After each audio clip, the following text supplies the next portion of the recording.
Yeah. What? RTP! It's almost Halloween and we know you want some candy.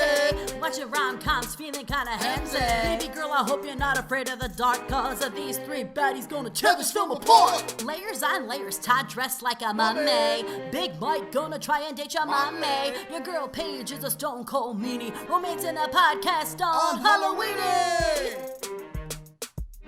Mikey is single, ladies.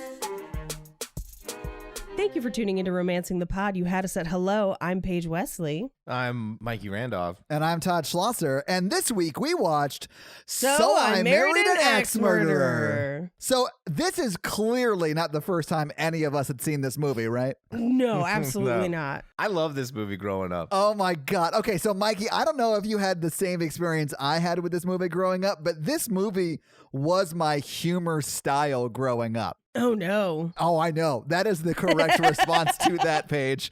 I probably haven't seen this movie in like 15 years. And looking back on it, I'm like, oh my God, I remember quoting so many things from this movie in my childhood. It's embarrassing. Oh, yes. Like there are so many lines in here. I was like, oh, I would say that shit to my brothers all the time. Oh, yeah. I still quote this movie pretty frequently. But the thing that I realized...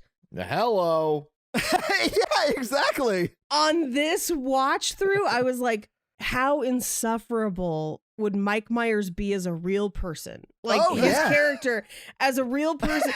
Like I had an employee at one point that basically talked like that. And everyone was just like, what's up with that guy? Like, is he okay? So, Paige, what you're describing is exactly why I did not have many friends in high school. This person I'm describing did not have many friends either. Yeah, because, I mean, no joke, like probably 8th grade through sophomore year of high school, oh my God, I talked like this. I mean, looking back, I'm like, why did anyone hang out with me? But they also did it too. Like, it was just like a thing. Yeah, I mean, this is pre-Austin Powers, but when you were in high school, Austin Powers would have been out and popular and in the lexicon. Yeah. And I feel like Austin Powers has a lot of the same, like, groovy, baby. Yeah. Like, it's the same. It's just British. Yeah. This is very before high school for me. Like, oh shit, I was 11 when this came out. So like, this is probably mainly middle school we talked like this. I will say that I really like this toned down version of Michael Myers a lot better, I think, than like an Austin Powers character. Oh yeah. I would argue, and so as I'll reveal in fun facts later, I did a very deep dive on the history of this film. Good. But one of the this film was not it didn't do well critically. Nor commercially. We'll talk about that in box office. Yeah. Nor commercially until VHS and DVD, where it found like a cult audience. Yeah. I believe it was Roger Ebert who said this is a mediocre movie with a good movie trapped inside. I mean, I can see that. Yeah. Yeah. And it was one of those things where I'm watching it and I'm like, I love this movie. I think it is a good movie as is, but I am also here for a toned down version of this movie. Me too. Where it's not Mike Myers, where it is much more of a straightforward romantic comedy and not as crazy. I feel like I would like that too. So yeah, watching this movie as an adult, I see this movie now as a child's movie that thinks it's a movie for adults. So here's a fun fact. Already? I unlocked a fun fact, Mikey. You've unlocked a fun fact. We need to make that a thing, by the way. I'm sorry. Mikey, that needs to be a thing. Sorry, Paige, go ahead. Yeah, Mike Myers. I don't know if you know very much about his experience on the set of Wayne's World, which came out the year before. Yeah. But he fought with that director literally the entire production. If you want to know more about it, Page 7 does pop history episodes on Tuesdays instead of Thursdays, and they did one on Wayne's World. They cover it extensively. Awesome. Highly recommend. Love Page 7. Love it. So he had fought with the entire production staff through Wayne's World. It's a real bad experience. It's a miracle that movie got made. Even more of a miracle that there was a sequel. One got made. Yeah, that's what I was going to say. I was like, there's a sequel. A year later. I think the sequel's better, personally. That's just... Anyway, so... Well, they certainly crossed all their T's and dotted all their lowercase J's with that second one.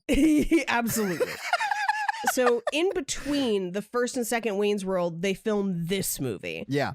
and I've got a lot more notes about the production later, but one of the things was he fought with the director on this movie the entire production. Is that just like a Mike Myers thing? Is he like a closet douche? Yes, he's really hard to work with. Okay. Well, and here's the thing. You ruin all my favorite people. Well, the director of this movie has kind of come to Mike Myers' defense. Oh, okay. In saying that the reason that he fights with people is because he has such a strong creative vision. He wants it to be a certain way, but in being so inflexible, he ruins the productions he's in. So at what point did the director come to his defense in that statement? Well, here's the thing, because other people have just said he's an asshole, no one should work with him. Oh, I see what you're saying. But the reason why I bring this up is because in many interviews, that director, especially interviews at the time, has said that he, the director, wanted to make a movie for 30-year-olds, and Mike Myers wanted to make a movie for 12-year-olds. Yes! Yeah, okay. And that's where the clash happened, and that's how they couldn't get along. There was also, and I found this really interesting, Mike Myers had a phrase that he would use. It was lay down tracks, one-eyed jacks. And what that means is whenever he saw them putting down tracks for like a moving camera shot, he would go into his trailer and not come out until the tracks were put away. What? Yes, he refused to be in any shots, because he didn't believe that a moving shot served the joke, and he wanted jokes to be shot head on, and so that the joke would be the focal point and not the movement of the camera. What? Wow. Yes. Yeah. Wow. But that's what we're dealing with on this movie. We probably should just get into the movie, but I do want to say this.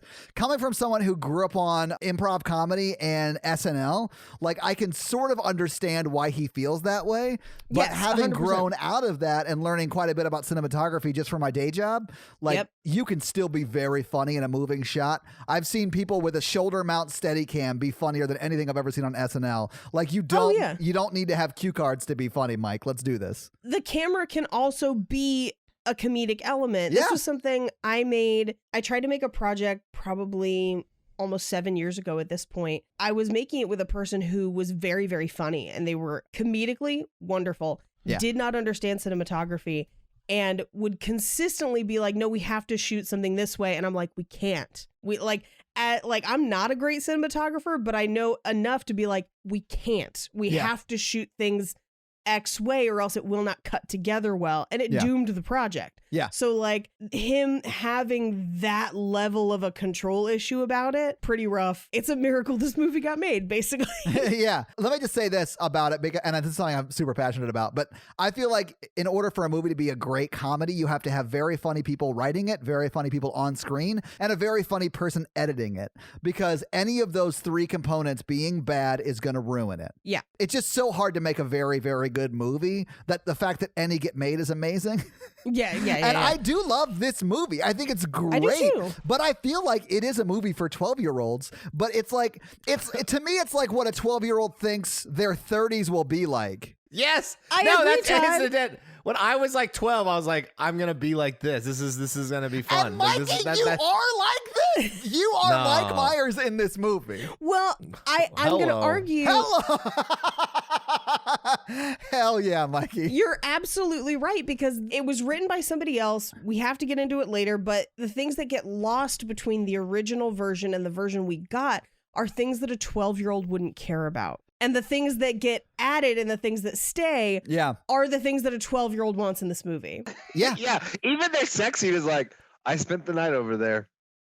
Yeah. Okay. Well, let's get into this fucking movie. Let's just get through it. We open on the credits with an aerial shot of San Francisco with text over it to a cover of the song There She Goes by the Boo Radleys. Yeah. Now, the original version is by the Laws. This song appears 3 different times in this film. This first one's a cover. The other 2 are the original by the Laws. And it's because it was Mike Myers' favorite song at the time. So he insisted that it be added to the movie multiple times. He thinks it's the perfect pop song. And here's the thing. I'm not going to say he's wrong. The only reason I noticed it is because I read about it, because I genuinely like the song as well. Me too. I think it's a great song.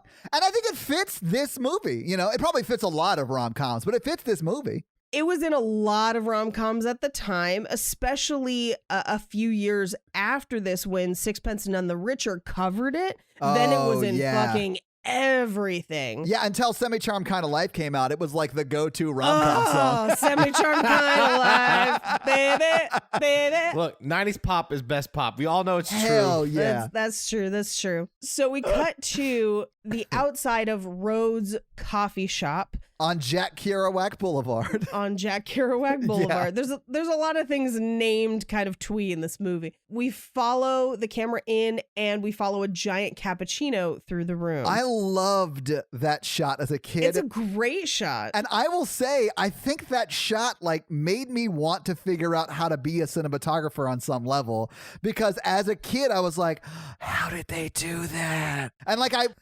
broke it down. Like I had to know. So I feel like that sort of like sparked the curiosity on how to get camera angles and stuff like that, which is insane. Yeah, well, here's the thing.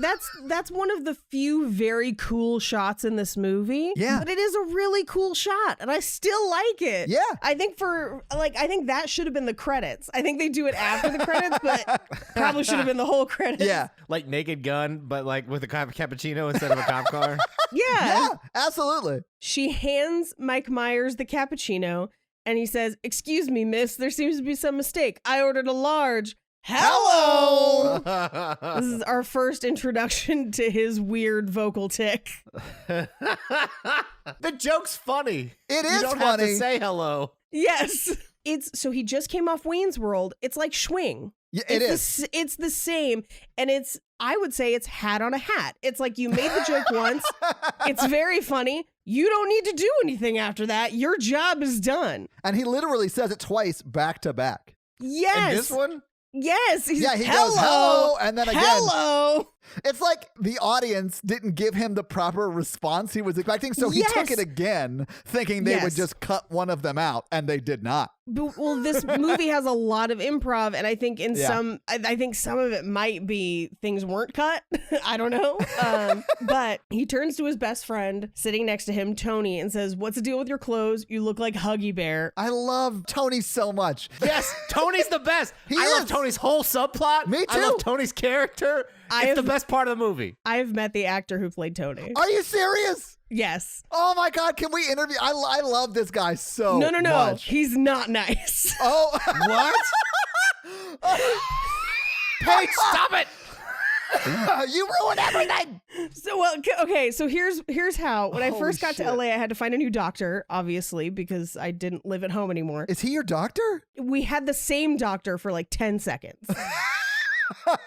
Because I hadn't picked like a primary care person, so I just had to like get a physical in and then figure stuff out. Yeah. So I'm sitting in the waiting room and he looks familiar and I can't quite place him. And he's on the phone with his agent being like, "Well, if I'm not going to fucking do it, I want $1 million." And he's just being the most insane asshole on the phone. And I was just like, who is that guy? Like, and why is he having this conversation that loud in this waiting room? I'm the only one here. Like, what's happening? And so he finishes the call and is just like, "Excuse me," and then goes in to the doctor's office. And I'm like, what? And then I realize who it is. Like, I'm like, oh my God. It's Tony, and he was on Criminal Minds, I think, for forever, which I just didn't watch, so it didn't like register. Yeah, I was like, because I was about to be like, how is he making so much? And so he finishes whatever. I go in next, and it's a very small doctor's office. There's only one bathroom. And so they're like, "Hey, we need you to take a urine sample." I'm like, fine. Sure. So I go in, I take a urine sample, and they're like, "You have to write your name on this label and put it on there." I was like, cool. So I do, and there's another sample sitting there, and I set mine down next to it, and it's his, and he's autographed it. Oh my God, that's okay. Honestly, I want to get to the level of famous where I'm autographing urine samples. You're like, "This is my piss. You're welcome." Like, Just- so crazy. And That's I laughed amazing. in that bathroom for like 10 minutes and then had to compose myself as I walked out, and the doctor was like, "Like the whole cast of Criminal Minds comes here." And I'm like, You don't say. What? That's a HIPAA violation.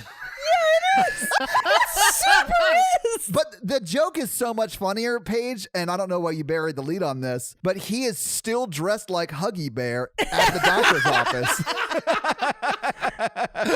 Oh, that would have been amazing. But I love Tony in this movie. He's one of my favorite He's characters. great in this movie. He and his chief subplot is my favorite bit Yes. of Yes. this movie by Yes. far. It is so funny. good. And I think they sort of mimic it in the movie The Other Guys.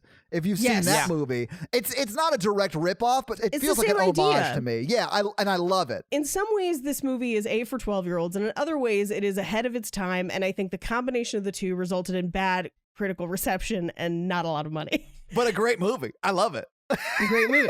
But let's move on. I'm sorry to sidetrack us. Yeah. No, it's all So anyway, good. Tony's an undercover cop, right? Right. Tony's an undercover cop. Yeah. Yeah. Well, Mike Myers even says, "You look like an undercover cop trying to look cool." And he goes, "I am an undercover cop trying to look cool." Trying to look Yeah. cool. And I love that for two reasons, because it's a very funny joke, but it's also setting up who Tony is very quickly. Yeah. Yes. So the first he establishes this guy's really important job and left the whole movie wondering, what does Michael Myers do for a living? Because he's never at work. He never works. You never see him work. Never. He seems to have a shitload of money. He's driving Yes. the same car Robert Redford drives in the movie Sneakers. It's the only Right. time I've ever seen that kind of convertible ever. Like, how did he get all this money? I love sneakers. Mikey, no joke. I have a whole movie idea. It's like an updated Sneakers, and it's awesome. Paige, stop us from sidetracking, sorry, please. The only job this movie establishes Mike Myers as having is poet. And I did a lot of research to find out what his actual job was. And 9 out of 10 articles listed it as poet. And the 10th one was the winner. And I have to wait till the end of the movie to tell you why. No!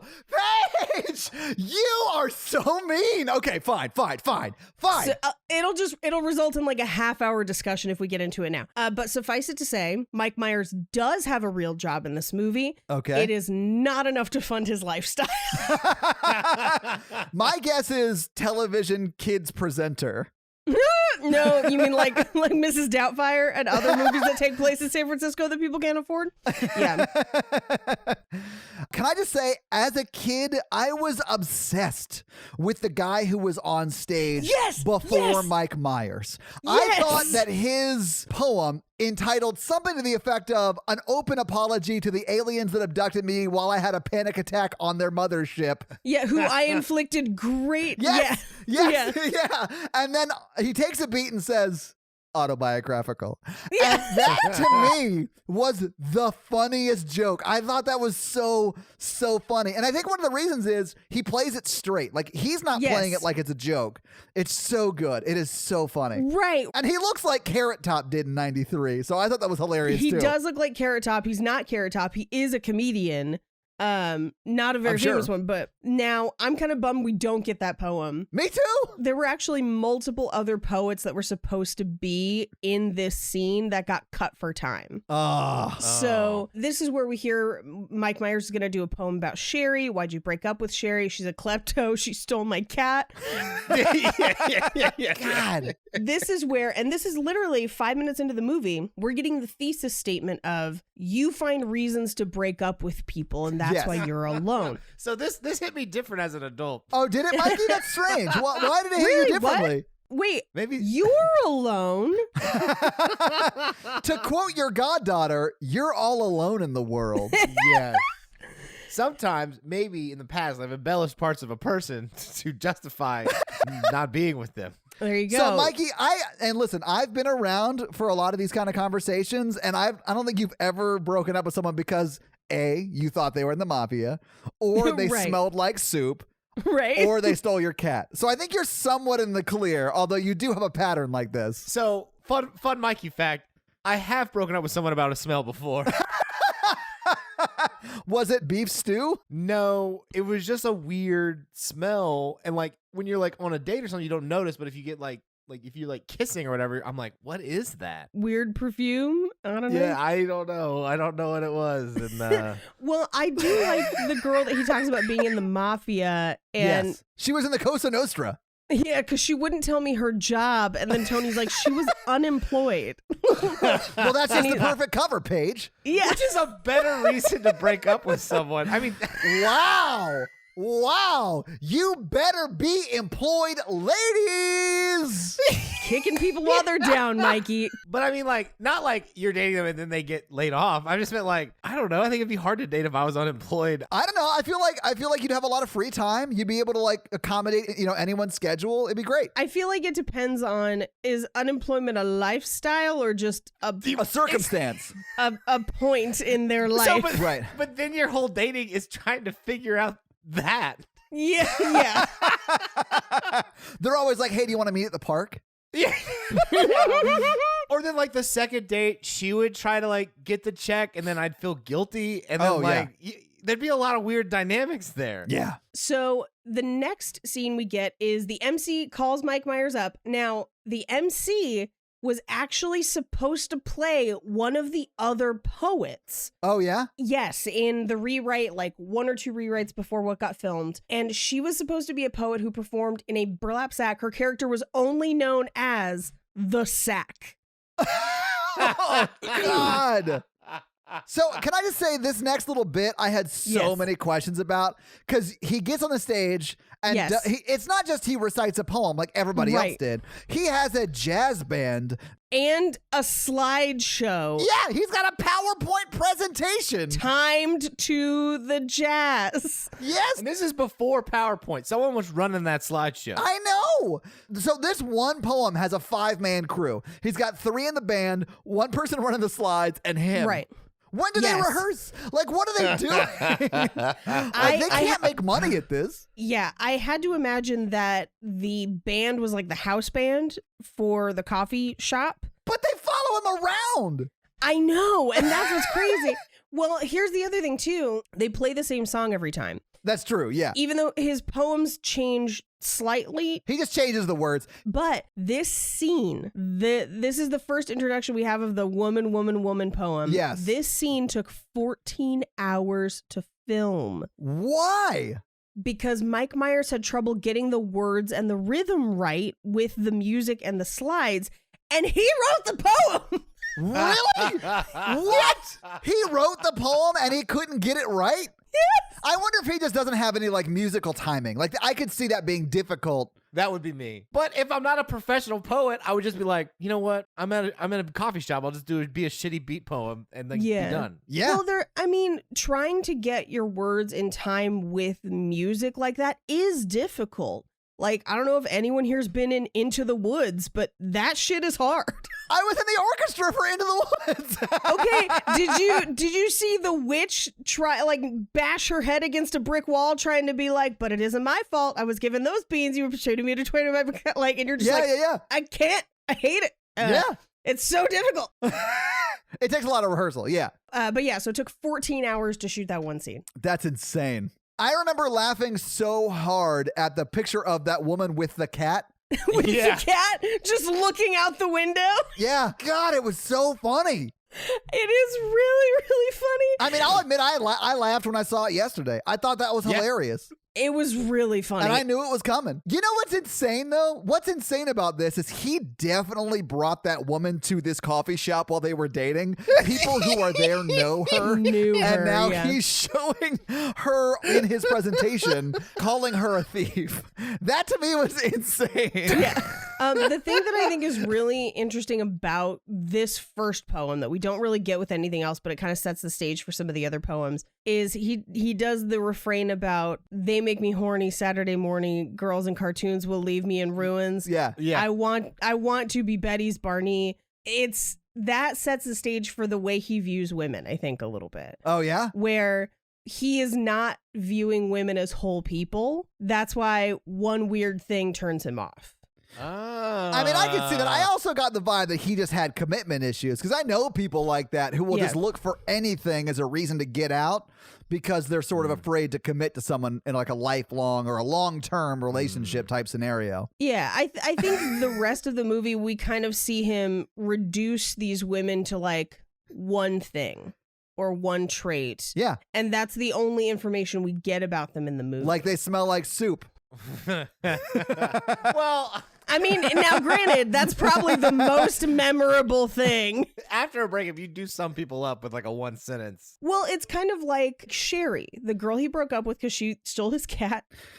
When he talks to his mom about Sherry later, his mom has a much different view of Sherry and a different idea of what their relationship was like, and clearly a more fleshed out version. Oh, yeah. Also, this movie doesn't pass the Bechdel test. No. And I'll say this, that mom character is also one of my favorite in this whole movie. I love her. And we have to get to her in like a scene or two. Yeah. So he stops at a butcher shop called Meats of the World. Okay, they had a meat cute at a meat store. I thought that was funny. It's a meat. Yeah. M-E-A-T. I know, it was an M-E-A-T cute. Yeah, I loved it. Now, this butcher shop is a real butcher shop. Really? What? Yes, it's Prudente Meats in North Beach, which is the Italian neighborhood in San Francisco. Okay, cool. So he comes in, he asks her if they have haggis because his parents are Scottish. Yeah. Now, his parents were a late addition to the script. They weren't in any versions prior to Mike Myers taking over and doing rewrites. Mike Myers wanted to play the dad character, so he was like, ooh, what if we did parents? Yes, he did. And no one else wanted him to do it. So he was not officially cast as his dad until after the read through because he and the director fought about it. Wow. And I do know, because I love this director, but Yes. this is the last movie he ever Yes, directed. this is the last movie he ever directed. No. Yeah. He's been doing TV very steadily for years. Okay. But very successfully. Yeah. Like he's like one of the executive producers of The West Wing. So like if Yeah, you know yeah. that show, he directed most of those episodes. Yeah. He will say that this movie ruining his movie career is the best thing that could have happened to him. Yeah, and it essentially. probably is, and he prefers TV. Yeah. He's also a very good director. But I thought that the haggis thing, I had to look it up. Do you know what haggis is? Yeah. Yes, I have actually had haggis. Oh, What? Is it good? Yeah, it's not that bad. Oh, okay. I've never had it. I don't really like organ meat, and it's like heart and liver and lungs minced together with onion. And I was like, ugh, It's sewn into an intestine. that does not sound good. My dad, when my parents were in the UK, my dad loved it. He was like, this is great. I don't know what anyone's making jokes about. Haggis is the shit. But he pays like $20 for it in the 90s. Like, that's an expensive piece of meat. After this, we cut to his parents' house, which is the first time we see his dad. Now, his dad is an SNL character that had been on SNL for the years prior that he shoehorns into this movie. Yeah. So we get to the parents' house where they're playing the Bay City Rollers. SATURDAY. Night. I love it. My mother texted me last night to be like, I saw the Bay City Rollers in Tahoe in 1982. Nice. All right. Cool. Cool. The soccer game is about to begin. I thought it was funny that it was the World Series of Soccer, and I was like, isn't it the World Cup? But Yeah, so Yes, I don't you were know. correct. Like, I don't know if they have a World Series over in the UK, but it's That might no be idea. it. yeah, I don't know enough about it. It's not the Premier League though, because they would call it the Premier League, and the dad would also call it football. He would not call it soccer if he's from Scotland. Yeah, yes. I'm sure they did that because it was like for the American audience, but still. Right. Yeah. Well, and I like that very clearly on the screen, they're like Scotland versus USA. Yeah. But the thing that cracked me up about it is, so I have a few British friends that still keep up with football, and you have to either buy the fancy cable Yeah. that will play it in your time zone, or you have to get up at like 3 a.m. Yeah, to watch football. It's crazy. it's a commitment I do not have. No, me neither. I like Premier League soccer. It's like the best soccer you can watch, No, I don't. I can't commit to something like that. You know, the Premier League stole my cat. and it smells like soup.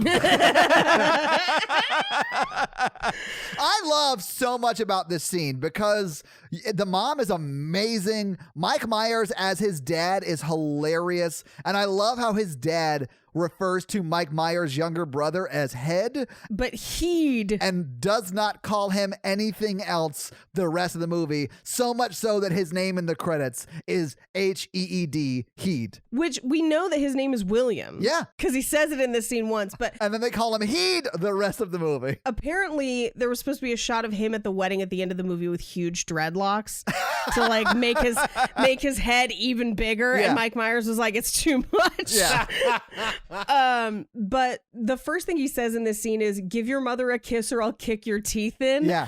Which is so great. I love that it establishes their relationship here too, the mom and dad, because she Yes. starts singing And he's like, he like yells at her, shut it! And then she just keeps singing.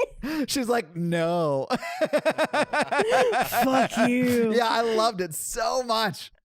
This is where we get a couple of jokes that haven't aged well. Yeah. A lot of the dad doesn't age super well. Except the thing that does age super duper well, though, is his commitment to conspiracy theories. It's both of them. Yeah, like this movie calls that our parents were going to be the ones that believed in anti-vax, Pizzagate, flat earthers. And listen, 1 out of 3 isn't bad, God praise the dome, but like the other 2 are insane. Yeah, he's telling Tony his theories, and it's Lyndon LaRouche's theories specifically, if you want to get like real official about it. About the Pentaveret? The Pentaveret, the Queen, the Vatican, the Gettys, the Rothschilds, and the Colonel before he went tats up. This is one of those things that I quoted a lot as a kid. Yes. When Mike Myers walks back in with the kid and he goes, Dad, how can you hate the Colonel? And he goes, he puts an addictive chemical in the chicken that makes you crave for it nightly. Smarters.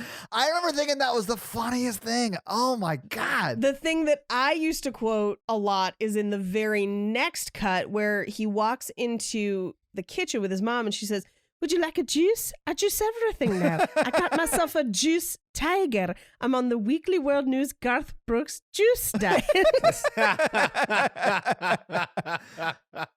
God, Paige, you do her voice I so know, well. it's so Thank good, guys. you. Joining us, the lady who played the homeless woman in Home Alone 2.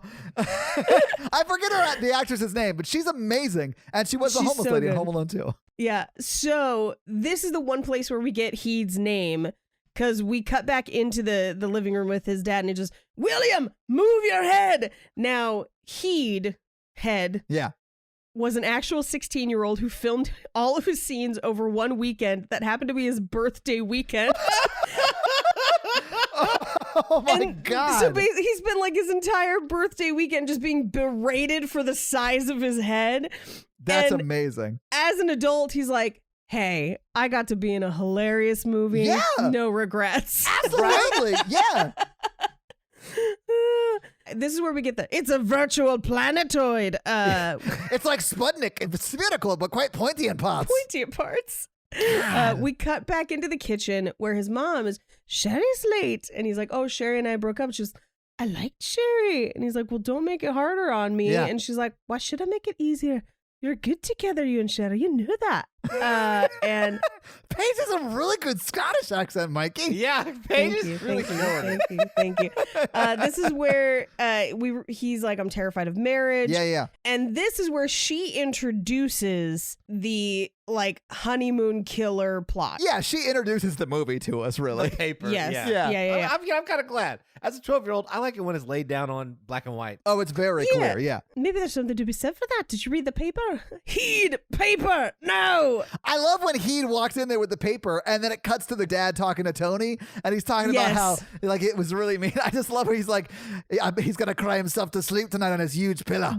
It's huge. Hollering that gargantuan cranium about you. So, it's so funny. We cut back into the kitchen where we reveal that the paper is the Weekly World News. But Paige, Yes. it has the 8th highest circulation in the It has world. the 8th highest circulation in the world. This paper contains facts. Pregnant man gives birth. That's a fact.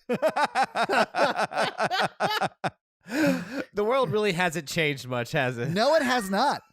I mean, I was going to say modern day, yeah, because I wouldn't be as surprised to see that headline. But I remember in the 90s when that was a huge headline and like that person ended up on like multiple TV shows to talk about it and all kinds of stuff. It was like a huge thing. Oh my God. So this is where we get Mrs. X, the honeymoon murderer. And she marries people under fake identities, including a lounge singer, a Russian martial arts expert, and a plumber named Ralph Elliott. So she kind of lays out her suspicions and Mike Myers brushes it off. Yeah, really just that the honeymoon murderer exists and it's, you know, like a thing that we're going to have to deal with in the movie. It is Chekhov's honeymoon murderer, Paige. It is Chekhov's honeymoon murderer. What we're missing in this scene is her flipping the page and being like, Bat Boy found.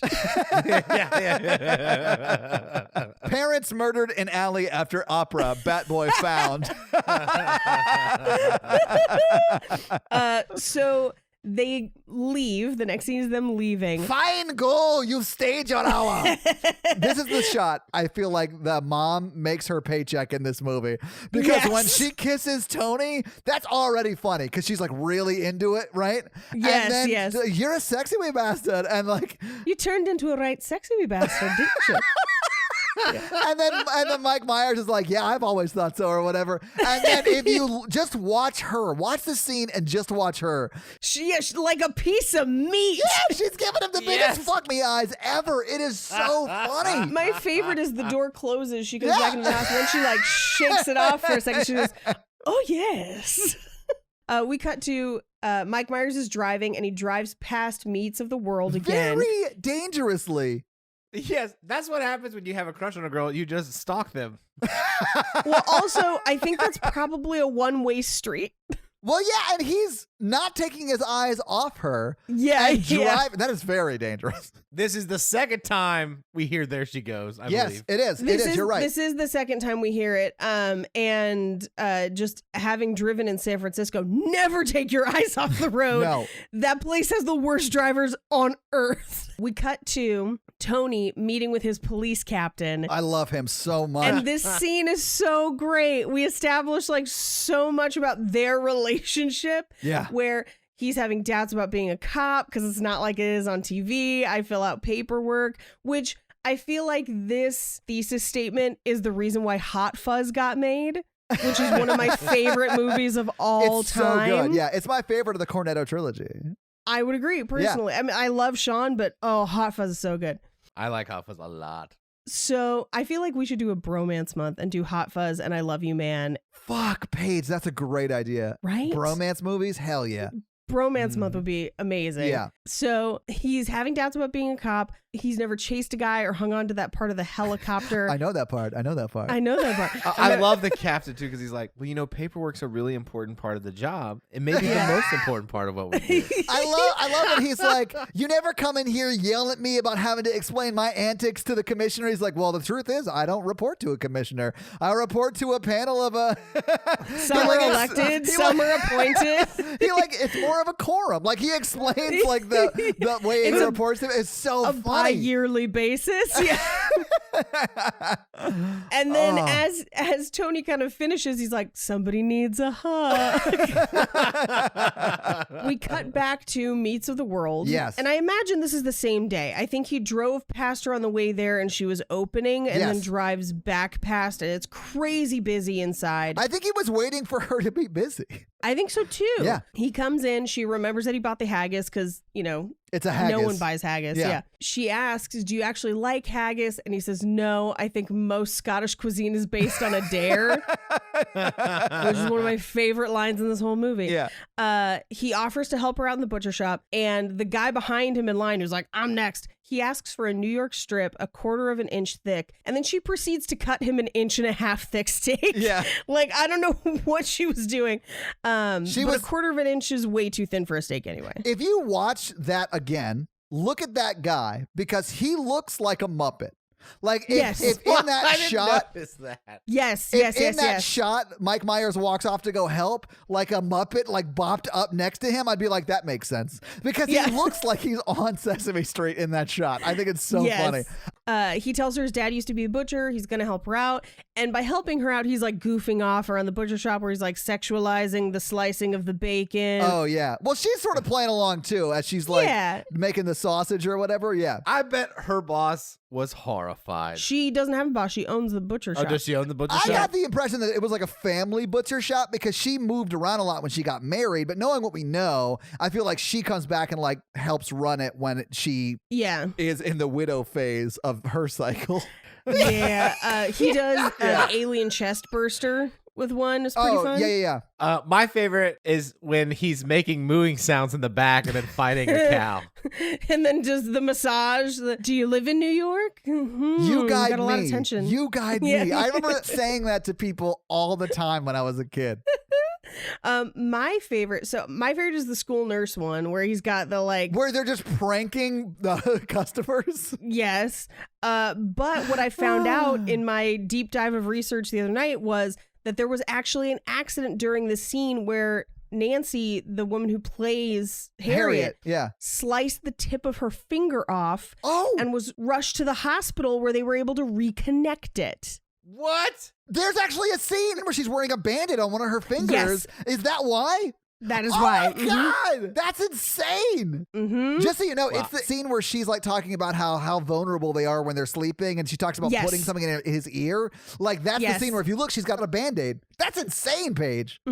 So they go on a date afterward where she says that he's nice. Yeah. And then she says, he's like, nice. Okay, nice. You think of me as a woman friend. Yes, which is kind of misogynist to say. It's a little problematic, yeah. But I think what he means is you see me as a friend and not a sexual object. But right. Well, I mean, not someone you'd want to have sex with. Like that was him saying, "Don't put me in the friend zone." I think he would be like, "So you like me or not?" But like also doing it in kind of a douchey way. Yeah, That's exactly. And she says, "Name one bad thing you've done," and he's like, "What's one bad thing you've done?" And I mean, evil, like the fruits of the devil, and asks her, how many people have you brutally murdered? And this is where she says brutal is subjective. That's a funny joke. I think liked so too. I think what she says is super appropriate for their banter back and forth, but he takes it like, oh, maybe she is a murderer. But if I was on it, like if that was Natalie and my first date and we were joking around like that, I'd be like, this chick is funny. She's continuing the bit. Here's another thing that I thought about this time where, because we know that she didn't murder anybody. Right. Like, we know. But by marrying people, she has kind of signed their death certificate because she knows that that's what sets Rose off. Yeah. So I wondered if that was kind of her perspective of like, I mean, I didn't brutally murder them, but they got brutally murdered. Oh, wait. Do you think that she knows Rose is killing them? No, she didn't know. I don't think so either. I don't know. And I feel like the movie doesn't necessarily come down one way or the other.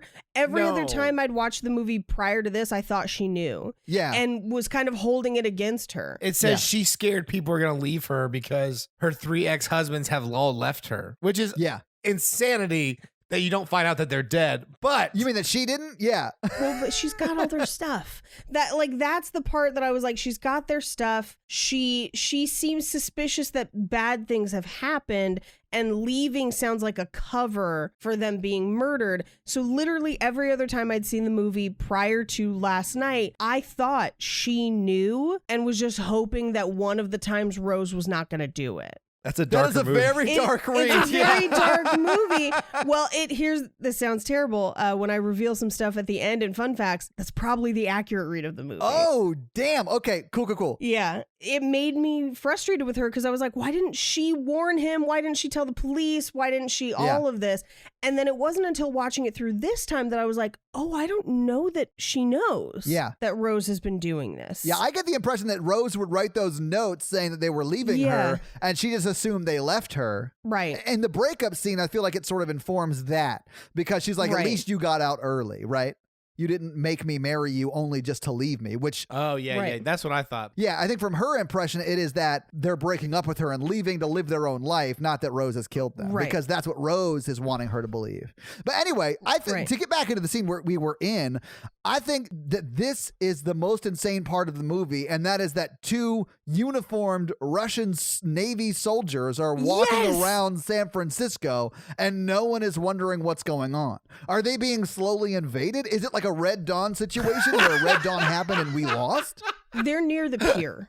Do you let naval officers from other countries just walk around? Yeah. It would not be uncommon for that. Really? I mean, there's a lot of military presence in San Francisco. It's weird that they're Russian. Well, that's what I'm saying. Yeah, I wouldn't be shocked that a Navy officer was walking around, but the fact that they're Russian Navy officers concerns me. Yeah.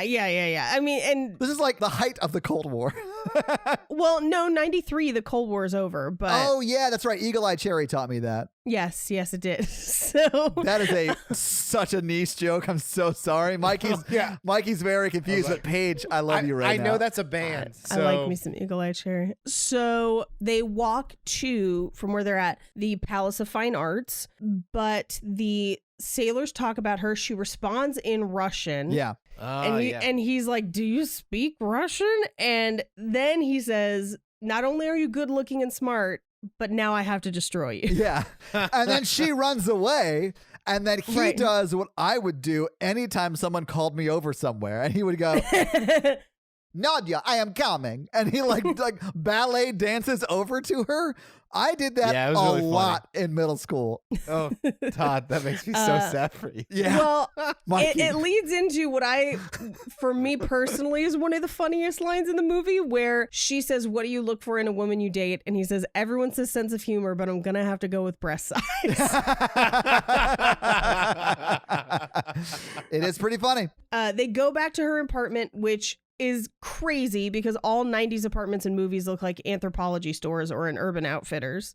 Also, it's huge. So much stuff on the walls. It's massive. I have notes on that money-wise. Yeah. I mean, that butcher shop must make a shitload of money. She does not have enough volume in that butcher shop or enough meats to sell to make the money she would need to live in that apartment. There's just no way. But we see that there's a giant poster of Atlantic City. I have used that joke. You know what this apartment needs? A huge, and then insert whatever's big in that room. I have used that joke formula legit 1,000 times. It's flawless. It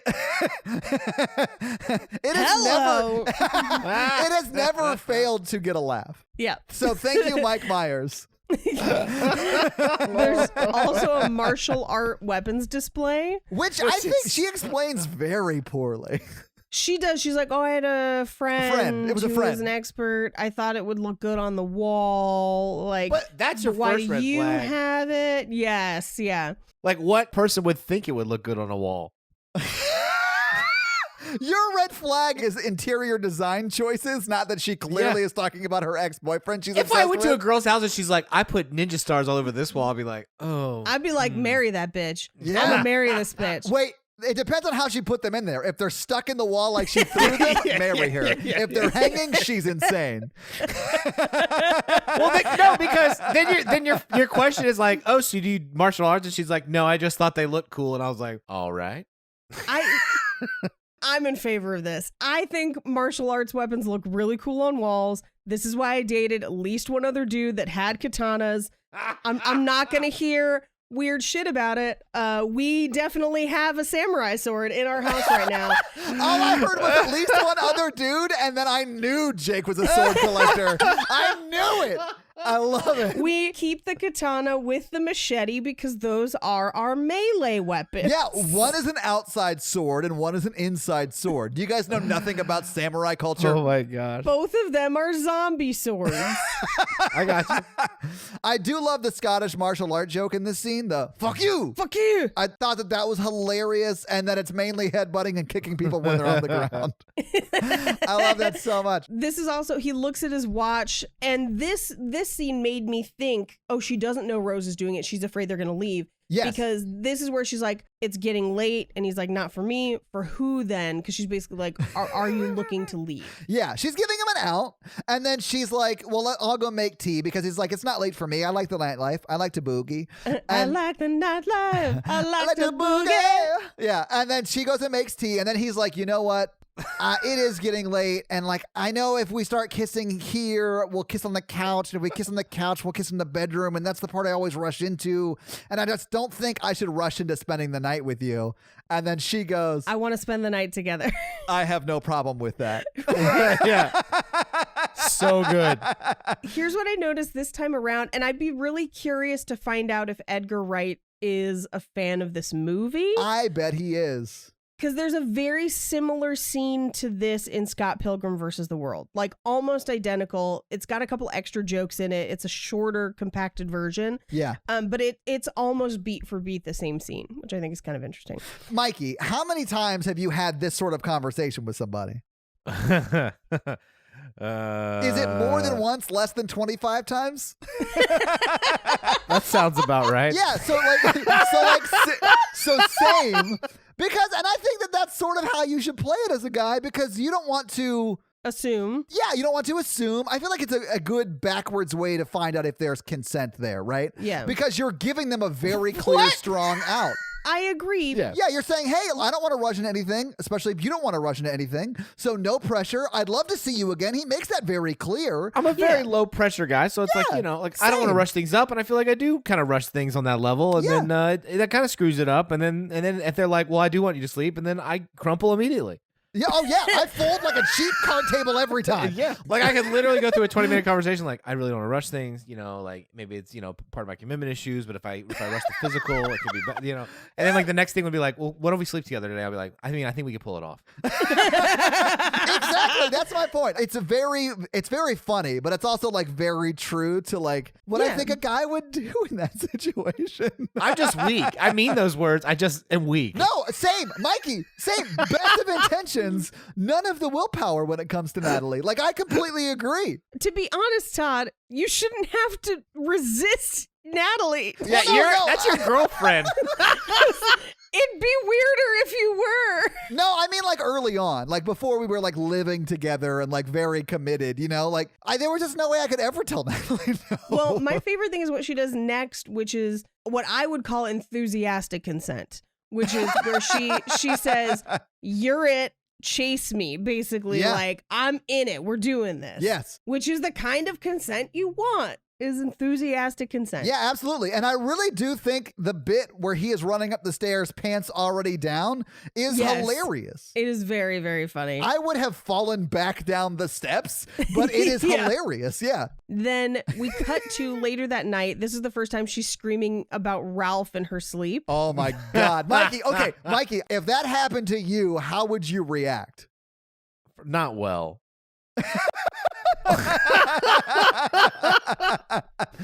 I would probably be like, well, it's time for me to get out of here.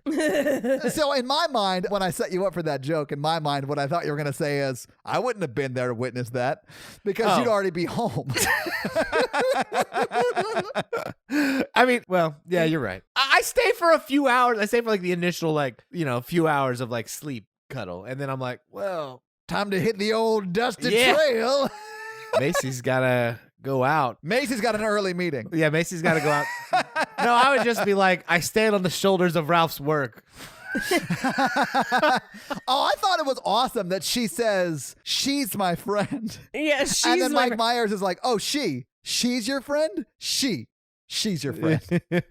and is trying to go back to sleep saying that in his head. Although I'm not at all surprised that she was screaming Ralph in her sleep in a very sexual way, because we already know, because we saw it in the scene with the mom, that Ralph could lay pipe. Yes. Now we cut to the next morning, and Mike Myers' character Charlie comes down stairs pantsless. Yeah. Which, like, tidy whitey is not a good look. I wrote that in my notes too. I was like, he is a man. He should not be in tidy whities. Yeah. Do people wear tidy whities a lot? I don't think so. I remember growing up in them. And then when I was like 14, I was like, I need some boxers. My boys need a house. I think it's a generational thing. I think so too. And I think boxer briefs weren't necessarily around, because I think people who would have worn tidy whities now wear boxer briefs. Yeah. And whoever decided white was the appropriate color for underwear was not thinking through. Black, dude. Well, I guess unless you want to wear white pants. I guess that's true. But that's something that I don't typically deal with as a man. No one should. White pants are just a bad idea. Yeah. You ever shit your pants, Mikey? I mean, yeah, I've shit my pants before, but I'm a guy. Okay, I was not expecting you to say yes to that immediately, so that was awesome. I think everyone has the secret I shit my pants a little bit story. Mikey, I will say this. There are only two types of people in the world. Those who have shit their pants and those who will. Like,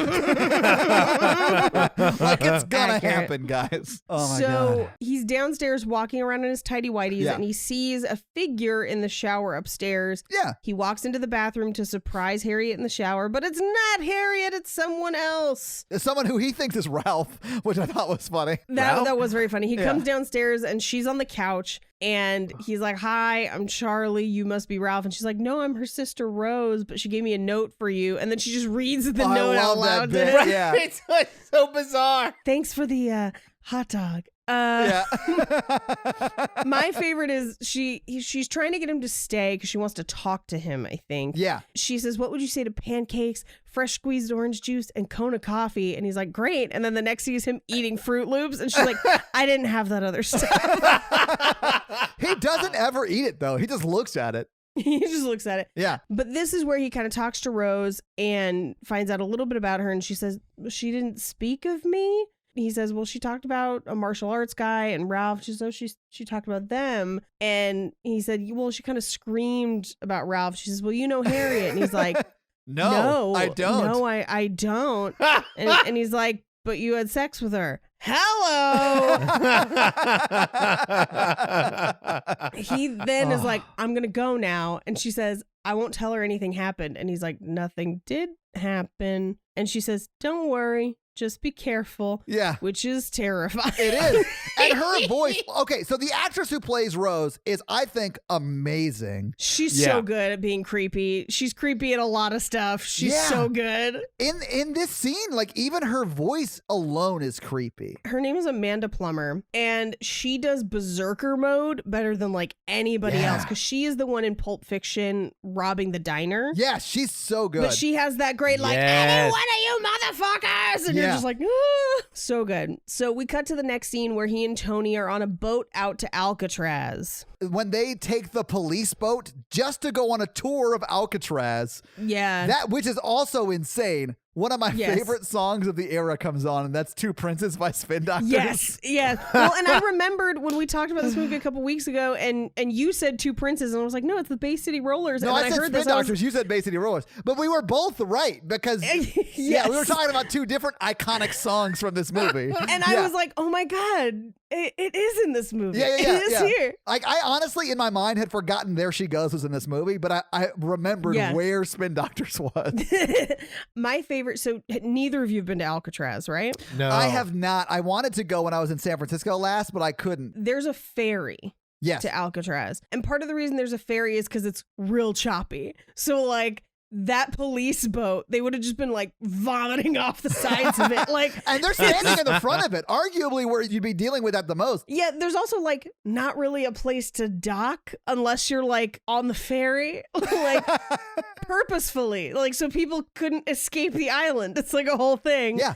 It's like the world's biggest moat. Well, and what I think is funny is they walk up the hill with a whole group of people as if they took the ferry. Well, yeah, you got to integrate yourself into a tour for free. Well, so it's literally you sign up for the tours and stuff before you even get on the ferry. Yeah. Cause like that's it. Like you get off the ferry and you're on the tour. That's the problem I had with it because I didn't realize you had to schedule that shit like a month and a half in advance. And I got there and was like, hey, let's go to Alcatraz. And we looked it up and we were like, oh, we should have done this conversation 6 weeks ago. Yeah, I mean, depending on when you're there, like some parts of the year it's more busy than others. They don't have live guard tours now. Now it's like museum, like phony things. But back in the day, the old guards did used to give the tours. Well, they had to stop that because of guards like Vicky. Shit got too real. Shit got way too real, which we meet Vicky in the scene where my name is John Johnson, but everyone here calls me Vicky. This scene just made me so sad. I know. Just Phil Hartman, man. Ugh. He is such a good straight man. His two scenes, or really just the Alcatraz sort of vignette, if you will, is so good because of him. Yes. So this scene is great because of Phil Hartman. Yeah. They go through the Alcatraz tour and he's kind of giving the tour as they're talking amongst themselves, where he tells Tony about Ralph. Who's Ralph? I don't know. And I don't want to know. Yeah. He's more or less saying, hey, I met a girl. Things are going great. And I'm not going to mess it up like I always mess it up. You got to make sure I don't mess it up like I always mess it up. Right. Right. Now that's a conversation I've had before. Mikey, I've been there for that conversation. And I do love that Tony's like, so did you guys sleep together? And he goes, hey, dirtbag. All you need to know is Harriet's a lovely, wonderful, caring person. And yes, we did. But that's when Vicky is like, circle up. Circle up. This is my favorite part of the entire movie. I have it verbatim if you want. Yeah, do it. Absolutely do it. This is something the other tour guides won't tell you. In this particular cell block, Machine Gun Kelly had what we in the prison system call a bitch. And one night, in a jealous rage, he took a makeshift knife, or shiv, and cut out the bitch's eyes. And this is where they cut it and they're like, hey, you know the other thing about Harriet? Dude, that I and then love? Tony going, oh, no. I love that. He because Tony knows that Vicky, oh my Vicky God. don't play. Vicky don't play. Vicky don't play. And then if you look at Phil Hartman just staring down Mike Myers, like, I can't believe you interrupted my Machine Gun Kelly story. It's so good. God, I miss Phil Hartman. And if this wasn't enough retribution for Kelly, the next day he and 4 other inmates took turns pissing into the bitch's ocular cavities. This way to the cafeteria. But yes, this is where he asks, please, I'm really happy. Please don't let me screw this one up. Yeah. So we get a montage of more dates with Harriet and with him helping her out of the butcher shop a couple other times. And then we see Rose kind of involved, and it's kind of odd, but Charlie seems to be kind of like having fun with her and like making inroads. Yeah, including her in on the joke. I mean, sort of like you would with your girlfriend's sister, you know? Right. Yeah. We cut to the Fog City Diner where he and Tony are on a double date. Yes. And they essentially are playing Would You Rather. And the first one is, what's worse? You're stuck at home with ESPN and it's just synchronized swimming, or you're stuck on the bridge in traffic and you've had 2 cups of coffee and 2 bran muffins. Hello. Again with the hello. Yeah. And then the next one is Harriet. She says, you go to your favorite restaurant, under the steak is a scabby Band-Aid. Yeah. And then the other girl, the like double date, is like, or being electrocuted. She's like, I was electrocuted once. It was horrible. Oh my God. So funny. They haggle over the check. Harriet picks it up. Did you think that neither of them wanted to pay it? I thought it was insane that they were going back and forth. And then she was just like, well, I'll pay it. And they were like, oh, okay, cool. Yeah, I thought neither of them wanted to pay it. And they were like, perfect. Our plan worked. Well, Harriet is low-key rich as shit. If you've seen her place, you know. It's raining. Harriet decides to walk in the rain. And it's like crazy. It's a low-key San Francisco normal day. It's crazy rain. I remember like this scene as a kid, and I, for a long period of time, liked walking in the rain. Aww. It is insane how much this movie like impacted me as a child. I also enjoy walking in the rain. I don't mind it. I think it's fun. Except in San Francisco where it gets like ass cold. Yeah, well, some of this time when I was a kid, I remember doing this a lot. I was in Orlando, and the rain was like warm, and it felt great. Yeah. But in this scene, he says, I'm really glad you're going to meet my parents. And she says, I feel really safe with you, like in old movies where people stayed together forever. Forever. Like the Sandlot. And then you see like Mike Myers' face change to like, oh, I've made a terrible mistake. They roll up to Charlie's parents' house. This is where we hear, I think in voiceover, where he says that his parents moved in the day they were married. Yeah. And in 2 weeks, they're having a 30th anniversary party, which gives us a bit of an age range for him that I thought was a little on the young side, because it means that he's probably younger than 30. I would imagine he is, if they got married and they moved in on the same day and they've been there 30 years, just because most people didn't have kids before then. Right. I always, watching this movie, thought he was early 30s. I mean, he looks early 30s. Yeah, I mean, it's probably because he was in real life. Yeah. So his mom is nice. She's the best. Yeah. Harriet accidentally does a martial arts move on his dad. I love that. And the dad's like super into it on some level. Yes. Charlie tells me you're a butcher. And he asks her if she links her own sausage, which is a thing. Yeah. That's a butcher thing. If you don't link your own sausages, you ain't shit. This is where Charlie's dad, he's making fun of Charlie for going to the bathroom or being like a wet blanket about something, and his mom says, you have a pickle up your ass again. Yeah. Well, it's because they're like going to show Harriet family photos. That's what it is. Mm-hmm. I do love that he walks over and says, hey, are you going to be okay?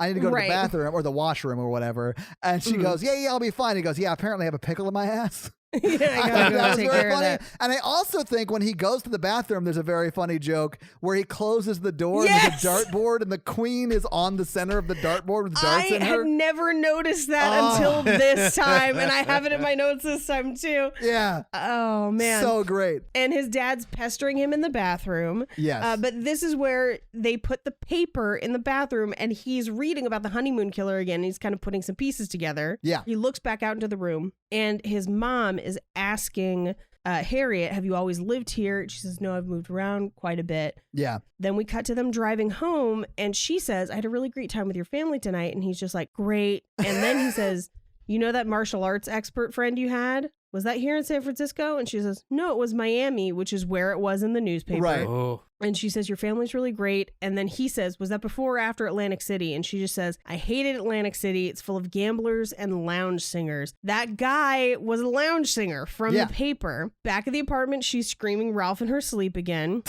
Okay, so a normal person would just show her the article and be like, this looks a lot like your life. Yeah. At certain points was like, why isn't he? But then I was like, well, maybe he's afraid that she'll kill him. I mean, I sort of would be too. like I that get makes sense. Yeah. I mean, I guess. But I mean, I would be like, this article sounds a lot like you, and it's kind of freaking me out. Yes. So he brings the article to Tony, and he's like, I think I'm dating Mrs. X. And he says 2 words, therapy. Yeah. Well, because he is essentially the boy who cried wolf about this sort of shit, right? So, like, listen, stop looking for stuff. You asked me to call you out on this because you're really happy. Stop doing this. You have unlocked a fun fact. Oh.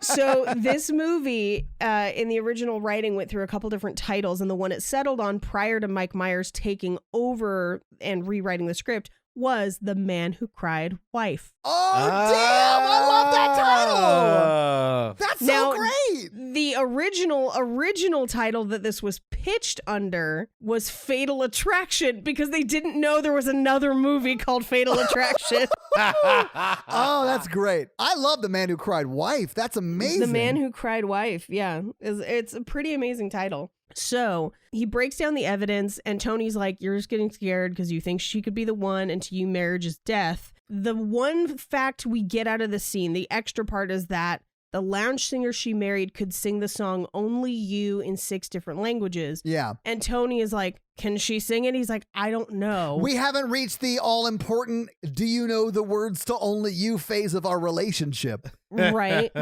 He does humor him and look it up and say that all 3 were reported missing, but so were their wives. And what I didn't notice until watching it this time is the like sergeant or whatever who's doing the lookup, who's in like one other scene, is Lunel. Yeah. A super famous comedian who just wasn't famous at the time. And she's done a bunch of other stuff since this, like more than just comedy stuff. Like she's been in a lot of stuff. So he's at home watching A Current Affair and hearing about a rise in poisoning murders while doing the Thigh Master. Okay, there's so many things about this that I love because there are like 8 jokes really quickly. My favorite one is the story about they tease about the iguana be in pictures. Iguana be in pictures. Oh my God, that's so funny. And then of course when he's doing the Thigh Master and like reading the instructions on how to do it, that to me is funny.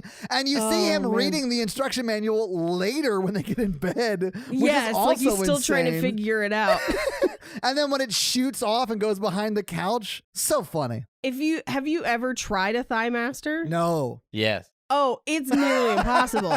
It's the hardest thing in the world. You're just like, how do I do this? Like, oh wait, it really is that difficult? Yes. Oh my God. Okay. It's got tension on it. Yeah. And so you really have to be strong to get it to like open and close, but it's got like foam around it, so it's kind of slippery. So if you aren't like exactly positioned right, it will kind of shoot out the back or front of you. Yeah. Well, then that's awesome. I didn't know that. I just thought he was being silly, but no, it's the Thigh Master really kind of is a pain in the ass. Literally. She comes in with a health shake that she spent 20 minutes making. Which, like, bitch, did you smooth it by hand? What's going on?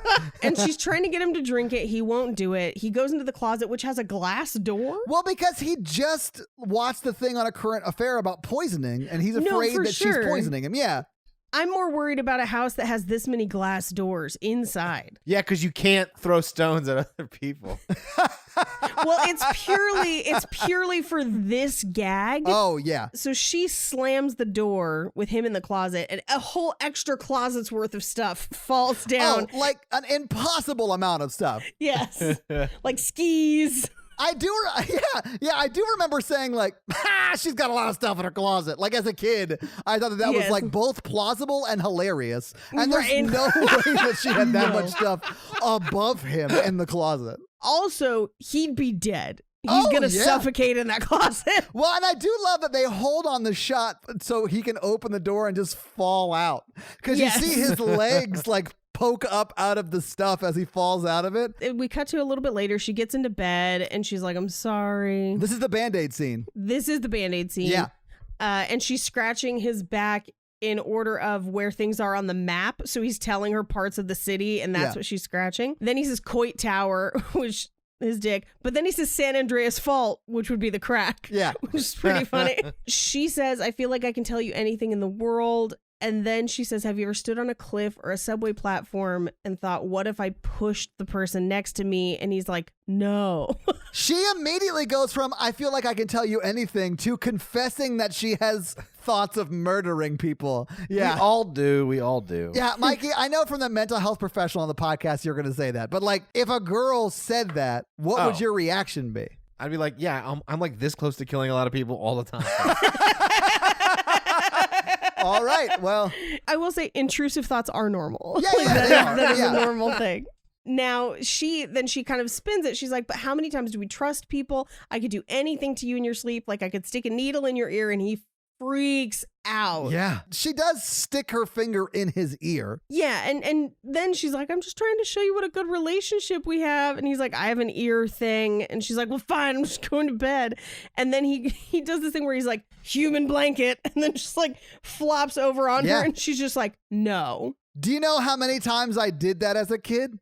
Human blanketed The people? human blanket bit is something I did until late teens. Yeah, it must be nice to be super skinny, Todd. I killed 2 women.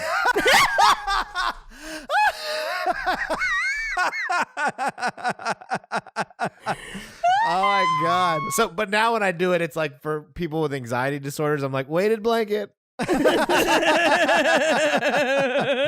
Oh my God. That's a banger of a joke, Mikey. This is really great. The next scene, he goes to the SF Globe, which is a newspaper, and he's placing the announcement for his parents' anniversary. Yes. I love this scene though. Oh my God. We got a guy from Cheers and a guy from Seinfeld just Together. acting circles around everyone else in this movie. It's so Yeah, good. well, also with my job and stuff, like I see a lot of like bad stuff, and I make jokes. It is sometimes. gallows humor, right? And I right? Yeah. And Yeah. if some people heard it, some people could get really offensive about some of Offended. them.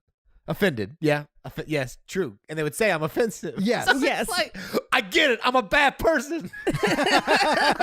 Well, what he overhears is them cracking jokes about the obituaries, and one of them is Ralph Elliott, Yeah. whose body was found in a sewer. And he's like, well, did they say anything about his wife? And they're like, no, I'm sorry. I'll stop telling the jokes. Like, Yeah, I'll stop making jokes about it. I'm sorry. You're right. You're right. It's a whole person. You know, it's just what I do for a living.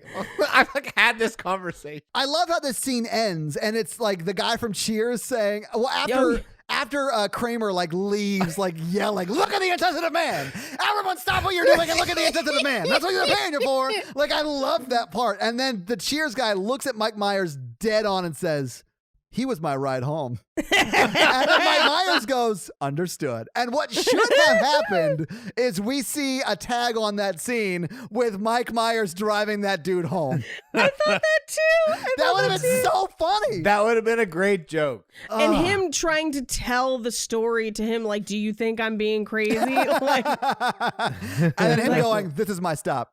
Yeah. Getting out, going home. Yeah, that would have been so funny. Anyway, sorry. Paige, please continue. we cut to Golden Gate Park, where Harriet is meeting up with Charlie, and she basically says, what's going on? They had to see me so urgently. And he says, he basically breaks up with her. He's like, I think you're Yeah. terrific, but we should see other people. And he says, I'm afraid you're going to leave me, so I'm launching a preemptive strike. And this is where we get her line of, at least you left early on. Yeah. This is what I call a prejection, where Yeah. where he rejects her before she can reject him. Because he's in Yeah. love with the Tupac hologram. Yes, a projection. Yeah. He's like, listen, I'm banking on that hologram technology, and if I can just create my dream woman, I mean, why do I need you? I watched Juice the other day, and I was really feeling it. And you know what? I did think it was super mean that he broke up with her in front of the Tanner residence. Yeah, and the painted ladies, as they are called. Yeah. And then she had to go back to work for the rest of the day. Like, if you're going to break up with somebody, do it at the end of the day. Oh, yeah. That's when you fire somebody, too, at the end of their Yeah. shift. I think she does a great job in this scene acting because she tries to play it tough. And, like, she's like, whatever, I'll be fine. It's not a big deal. And then when she says go back to work, you can see it, like, really affect her. I think she's a great actress. I think she's really good in this. And one of the articles I read actually really mentioned it, where they were like, she has the tougher job in this movie. Yeah. Where he gets to be kind of crazy and wild, and she has to communicate all of the same things from a place of normalcy. She doesn't have the wackiness. Yeah. And she does a great job of it. I think she's really good in this I think she movie. nails it. Yeah. So we cut to another scene where he's writing a poem about her. And then we see him perform it at the coffee shop. Oh, yeah. This is where I have in my notes, does he only do poetry when he breaks up with people? Like, is he the Adele of the poetry world? Yeah. I have a message to the podcast from my mom. Yes. She listened to last week's episode and she has some corrections. My sister texted me. She was like, it doesn't count till they're married? Question mark. Wow face. Wow face. She would like me to report that everything I said was untrue. And I do feel like firmly this is a rewriting of history, but I'll allow it. I think I'm going to have to go ahead and she had some pretty strong points. So I would like to apologize for misconstruing what my mother said. Mikey, you sound like a hostage right now. She's holding up cue cards just out of the Zoom frame. I did not say that. I said that it doesn't matter until carriage because of the carriages. You just misheard me. My whole family got together, did Halloween stuff Friday night. And then, like, out of the blue, she's like, we need to talk about your podcast. Oh, my God. That's amazing. Because we were, like, sitting down. She's like, so I need to talk to you about something. What you said I said was not true. I was like, oh, God. First of all, don't call it a comeback. I've been here for years. All right, please continue. I'm sorry. And then I'm sorry was for his mom, not for you, Paige. Everyone, every woman in my life. So he's the Adele or the Taylor Swift of poetry. Yeah. When he grabs the candle and like is going to go to blow it out like before and then looks back at the picture of Harriet and then puts it down. Yes. Like 11-year-old me was like, oh, he still loves her. Yes. Yeah. I remember thinking that was like the sweetest thing in the world. And now, I mean, it's ridiculous, right? Like, I know, like, whatever. But I remember thinking that was the sweetest thing ever. Yes, he broke up with her. You can't keep that candle lit if you broke up with them. I agree, Mikey. I'm just saying 11-year-old me was super here for it. Hello.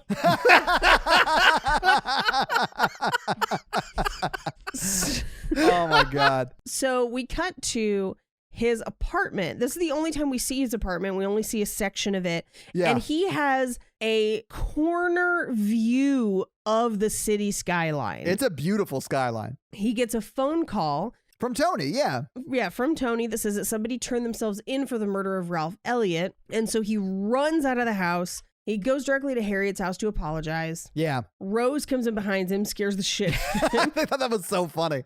And he says, I don't want to lose you. She says, you rejected me. And he's like, well, I'm unrejecting you. Yeah. And she's like, well, you'll do it again. I'm not going to do it again. He says, I got scared. Things were going good and I got scared. I love you. And she says, I love you too, but you blew it. Yeah. And we cut to the next scene where he's got the band. He got the band back together, baby. And he's doing a poem to her on like a rooftop courtyard outside her apartment. Right. Which, of course, she has a rooftop courtyard. Yeah, he broke onto her balcony with the band. Like, there's no way to that courtyard that's not fully through her apartment. There is, because you can see the apartment across from it and the people walking behind. And the only reason I knew this is because I knew it when I was looking for apartments that looked like hers to try and find it. So he bribed her neighbor into their access. Yes. That's amazing. You'll notice when he's doing this poem, he's got the book. Yeah. I think it's because of the previous poetry tapings that took 14 hours. Oh, yeah. Because he couldn't get words. He's got the book to read them. It could be. I don't know if that's for sure. But he ends the poem with, I am lonely. Bum, bum. It's really hard. This poem sucks. And he's right. Then we cut to inside her apartment where she has a crazy pedestal jacuzzi bathtub. Yeah. That's an insane bathtub. But it's also insane to say, no, you blew it, and then immediately say, you know what, you wrote me a shitty poem. We're back on. But you admitted it was shitty, and that's why. But yeah, I mean, I'm fully here for, together hot tub sessions. Oh, yeah. Yeah, but she has that just in her house. Hello. She's a fan. She is a fan. If I could have one in my house, I would. Yeah, but it would be my entire apartment, like that one room. Oh, yes. So Rose tells her someone's downstairs to see her. When he pulls the shower head over and goes, well, she'll be done in a moment. I thought that was so funny as a kid. It was. It's still funny. It's still pretty as funny. a kid. Yeah. Pull the car around. So he comes downstairs in a towel, which is weird. I would have It put clothes is. on first. Yeah.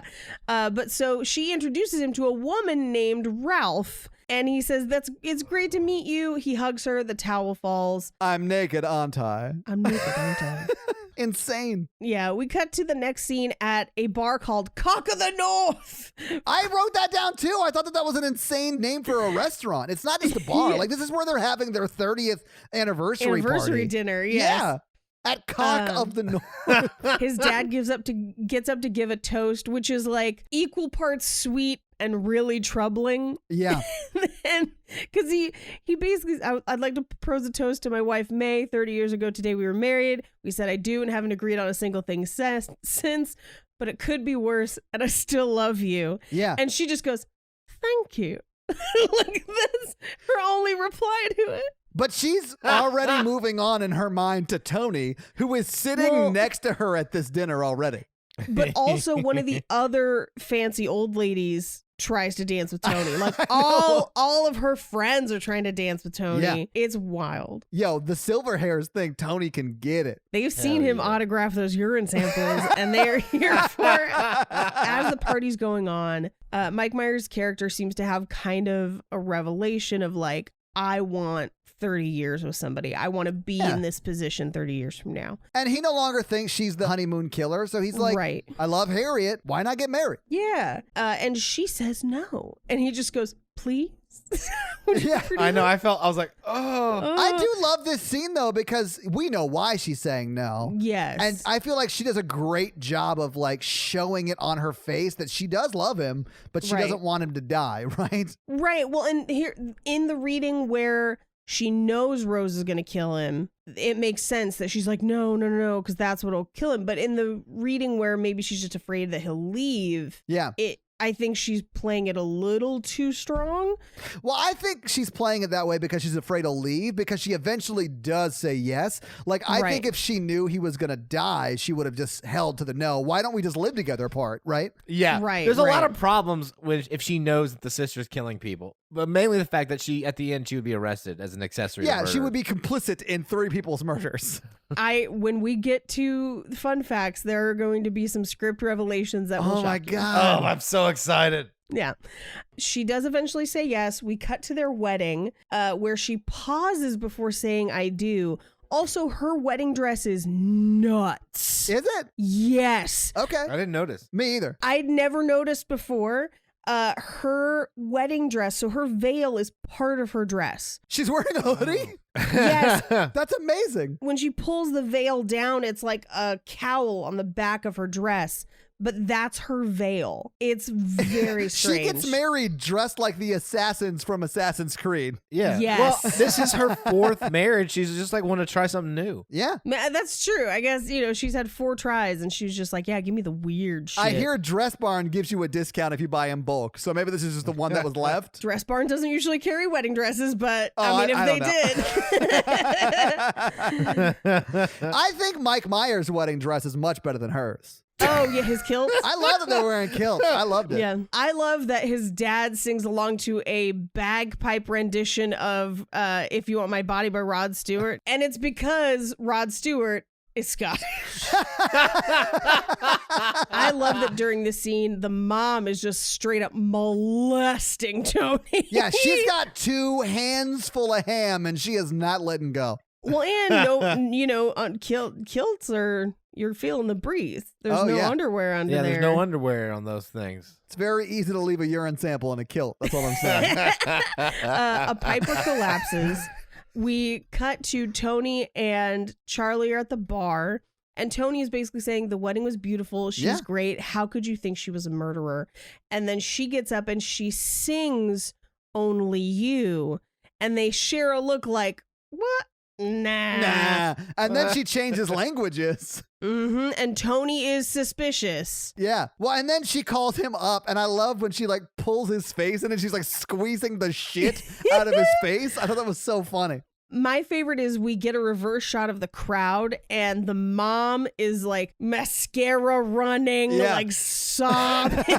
So on the drive to Poet's Corner, so we cut to, they're driving to their honeymoon. She's really quiet in the car. Yeah. And he's kind of trying to like crack jokes. And he says, "You're the best husband I've ever had." And she's like, "Why would you say that?" And he's like, "It's a joke." The car almost crashes. As they're driving, the captain bursts into Tony's office. And this is where we get full Lethal Weapon.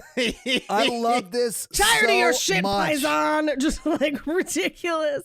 And then Tony like leaves and comes back and he's like, well, because the captain says like, your friend's in danger. Like you messed up. You got to go save your friend or whatever. So he like runs out and then comes back and is like, "Hey man, that was awesome." Yeah, you did a great job. I love that. He was like, "I'd love to give you more notes later, but I got to go." I love how the captain was like, was it too much racial stuff? He's really thinking about it. He's like touching his face. He's like, "I don't know if that was too much." And he goes, "Yeah, but it's Paisan, not Paisan." That's actually the later one because he does it twice. That's right. Sorry. Yeah. Sorry. So they are driving to Poet's Corner, which is allegedly in the mountains kind of above San Francisco. It's a real place, though, I think. It's, well, yes and no. It's not. Okay. Is it not called Poet's Corner, but it's actually like a place you can go stay or something? Sort of. I have notes about it when we get there. Oh, okay. I'll leave it alone. Yeah. So he faxes pictures of Harriet from the wedding to other people who knew all the other dead people. Yeah, he does like police work for once. Yeah. Yes. Like decent police work. Yeah. They all confirm that it's her, that it's the person that their friend married. The lounge singer guy who confirms that that's Harriet says, yeah, she put on a lot of weight. Which she's not so heavy. Skinny. Like, there's no way she put on a lot of weight. I thought that was insane. I was like, did they cast someone else? Yeah, I don't know. Like, is Rebel Wilson like originally in this script? Like, I just did not see how she could have gained a lot of weight. I can tell you who they were originally going to cast, and it was going to be wild. But I'll tell you later. So we have not unlocked that fun fact yet, Mikey. You have not unlocked that fun fact. Todd, let's get to the movie. I need to hear these fun facts. I know. So they arrive at Poet's Corner, which is actually the Dunsmuir estate in Oakland, where I had my senior banquet. So the pictures of me in that green dress are just on the lawn just off of the main estate. No shit. But I didn't know that that's where it was until I was like reading stuff last night and I was like, oh my God, that's where they filmed that? So it is at the Dunsmuir estate, but it's modeled after the place where Jake and I got married. Aww. Where they've got kind of like themed rooms, which by the way, I'll get to it in just oh no, they're checking in here. So they have themed rooms. They ask specifically for the Robbie Burns room, who's a Scottish poet. So it's like the rooms are themed like poets. Well, and Harriet says she has a headache. So she needs to go get do you have a drugstore in the hotel? And he's like, yeah, it's over there. And the guy at the counter looks at Mike Myers as she walks off and goes, do you really think she has a headache? Yeah. I thought that was hilarious. They also tell them to prepare candles because they tend to lose power during storms. Yeah. And Mike Myers is super jazzed because he has no idea what's in store for him. He's like, oh, that sounds like fun. Which hooray, is insane. cuddles. But yeah. We cut back to the police station where we find out that all the circuits are down because of the storm and the roads are blocked because of the storm as well. Yeah. So this is where the captain tries it out again to be mean and he tries to call him Paisan. He's like, it's Paisan. Is it too much with the ethnic slurs? I love the captain so much. So he charters a plane and the guy flying the plane is nuts where he's like, I don't know. I have no concept of time. I don't know if this is dangerous. I've never done this at night. It's really crazy. He's like, you've done this before, right? And he goes, yeah, I've done it loads of times. Never at night. Never at night. We cut back to the hotel room where we see Harriet pull all 3 wedding rings out of her makeup powder. Yeah. There are some scenes in this that are clearly left over from the original, and that I think is one of them. Well, Natalie had never seen it before, so it was the first time she had watched it, and she, until like Rose is revealed as the killer, she thought that Harriet was the killer, and she was like, "Oh my god!" And she thought that they were revealing that Harriet was the killer right here. Maybe they were? ? They go downstairs for dinner. He says, "I'm gonna go wash my hands. I love you," and she's like following him. Yeah. To wash his hands. They come back to the table. They announce anniversaries. They announce them as newlyweds, and then he gets an urgent phone call from town. And it's from Tony basically saying, Harriet is Mrs. X. I have the picture. She's the murderer. Yeah. The police are on their way, but you need to stay where you are. And he says, what should I do? And the guy behind him just says, you'll know when the time comes, which is a great, just like throwaway joke. Yeah, it's so funny. So good. Yeah. And the phone line goes dead because a tree falls across the lines. Yeah. But they're playing their song. They have to stay and dance. And he's literally just trying to avoid her at all costs. And I love this so much because as they're dancing, like the power goes out and he goes, help me, my wife is and the power comes back on. And he goes, a lovely person who I'm very lucky to be with. I know, it was so funny. They, in the midst of this, we cut back to town where Tony's trying to commandeer a vehicle, and the guy's like, no. Now, I happen to know for a fact you can't commandeer my vehicle. And it's the dad from Beethoven. Yes, it is. Yes. And I think the pilot is also someone who's like sort of famous as well. Yeah. We cut back to the hotel where they're putting them in the honeymoon chair and then to the room. Yeah, they're like forcing them to go have sex, which I thought was weird. Very. But I'm fine with, yeah. He tries to get the bellhop to stay for a nightcap. Stay for a nightcap! He I love runs that. away. Yeah. Then we cut back into the room where there's a log and an axe in the room. Why? So at the place where Jake and I got married, all the rooms are themed, and so some of them are like the frontier room, or we stayed in the Daisy May, which was like a cave. So it was literally a cave. Yeah. So some of them have weird stuff like that in the room. But the other thing I think is because they lose power, they have a fireplace in that room. So I think maybe they'd want you to split that log, but it's crazy. I mean, yeah, that is nuts. I would be pissed if I was paying for like a room for the night and they were like, hey, we didn't go through the extra step of cutting this fully for you, but here's a half cut log for you to then cut yourself. It makes more sense to me for it to be a theme room with a fake axe, but it's, as we find out, this axe is very real. Yeah, like that one whole piece is more like a plastic mold of like yes.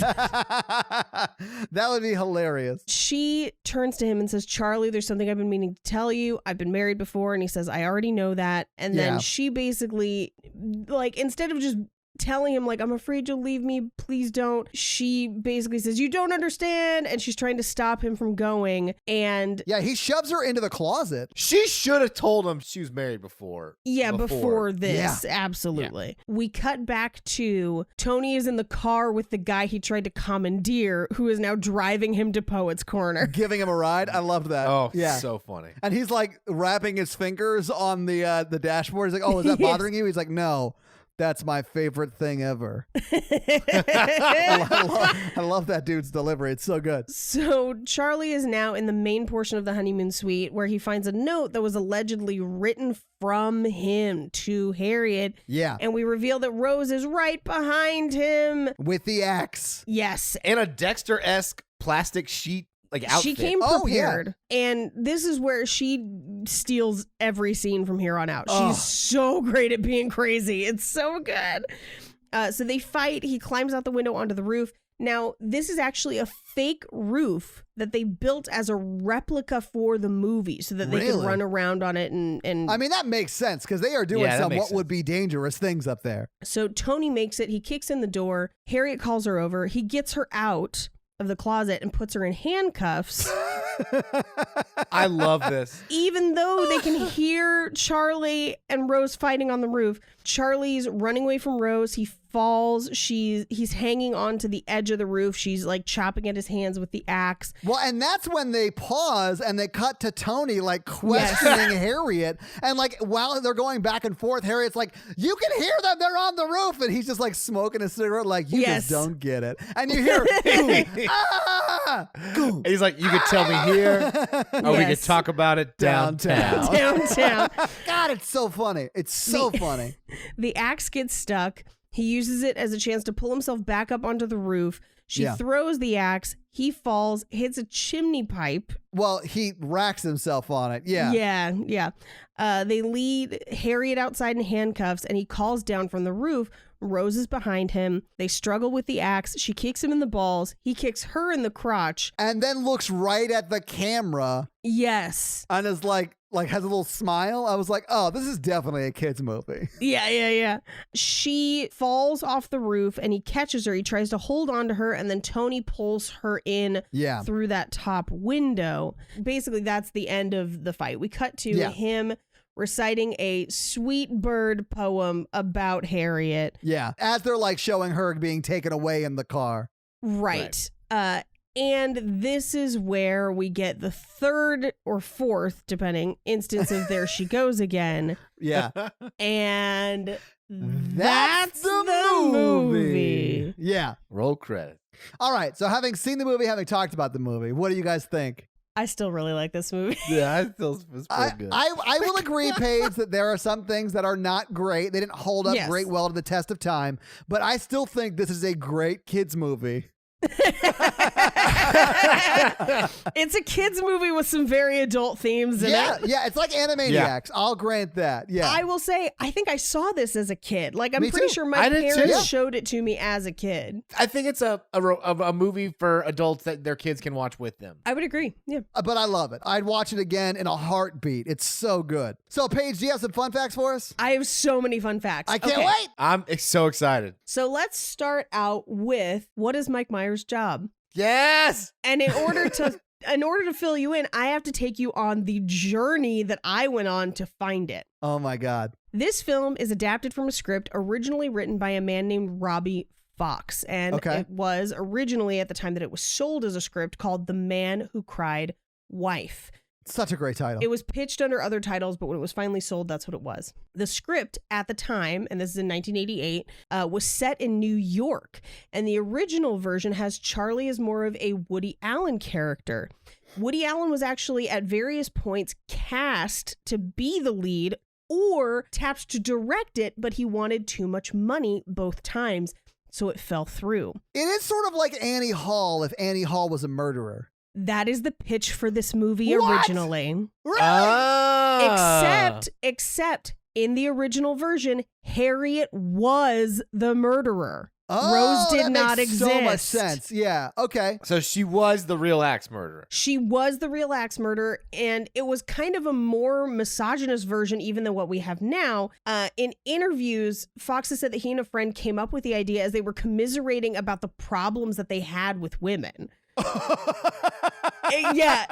Oh, go. that's not great. Oh, yeah, man. it's not great. He's softened a bit over time, but he named the character of Charlie after his own father, a man named Charles Fox, who was a famous songwriter. He co-wrote the Roberta Flack classic Killing Me Softly with his song, covered fantastically by Lauryn Hill. Yes.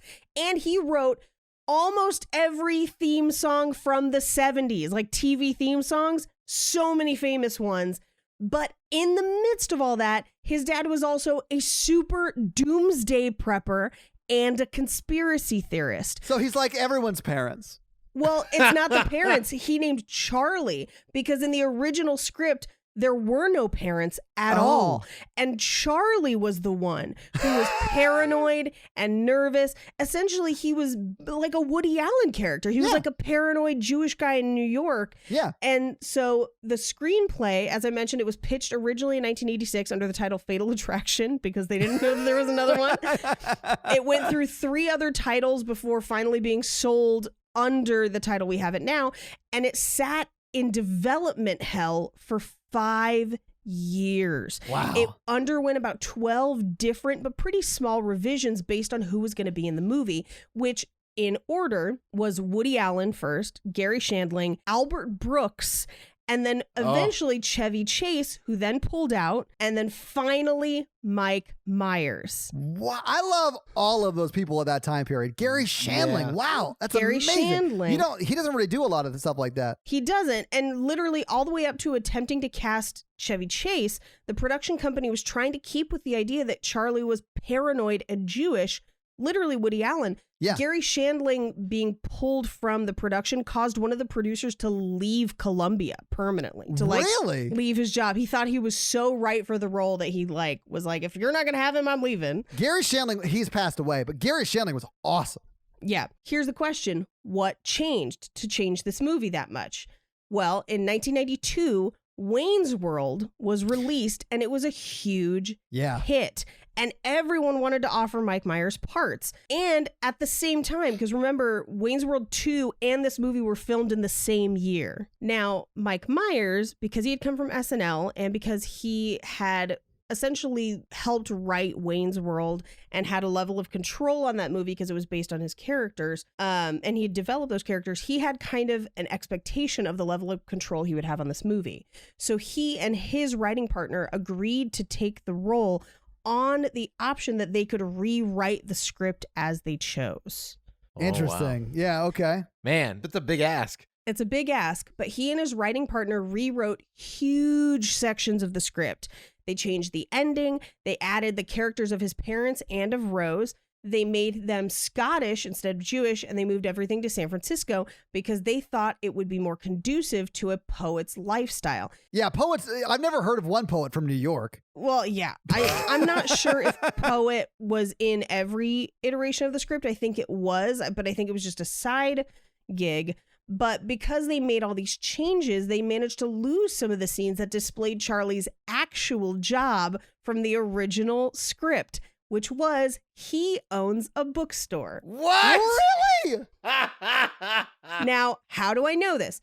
Because they sought full writing credit for their edit of the script. They made so many changes that they sought to have the original screenwriter taken off the movie as the screenwriting credit and to give him a story by credit.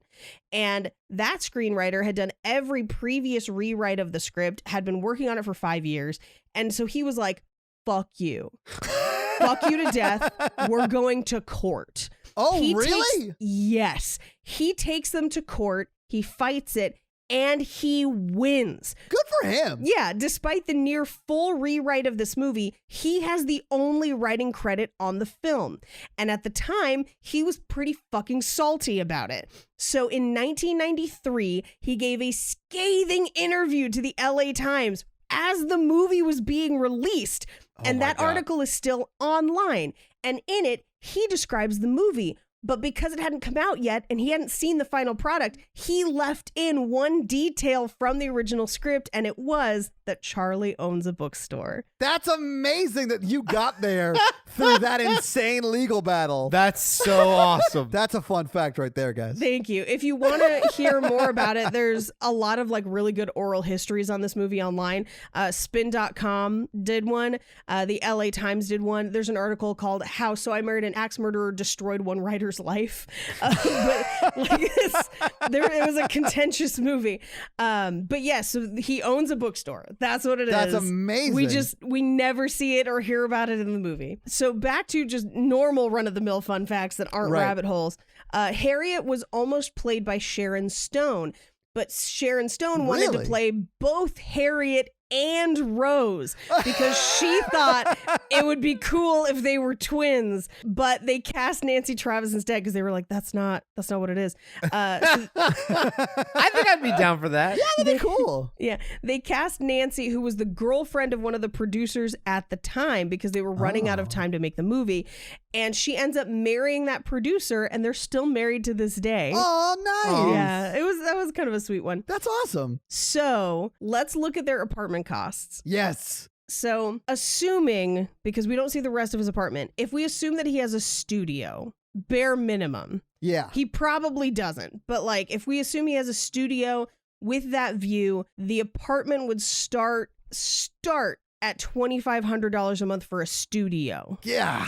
And that does not necessarily include a kitchen. It may include a kitchenette. If he doesn't have a studio, if he's got something larger with that view, he's looking at $3,500 minimum, pretty much. That's insane. Although this is the heyday of bookstores. Like, it never got better than this for bookstores. Well, and because I can't find classic stuff, I'm looking at just like modern day costs, and let's Yeah. just Right. assume that everything took place modern day. That's what it would cost.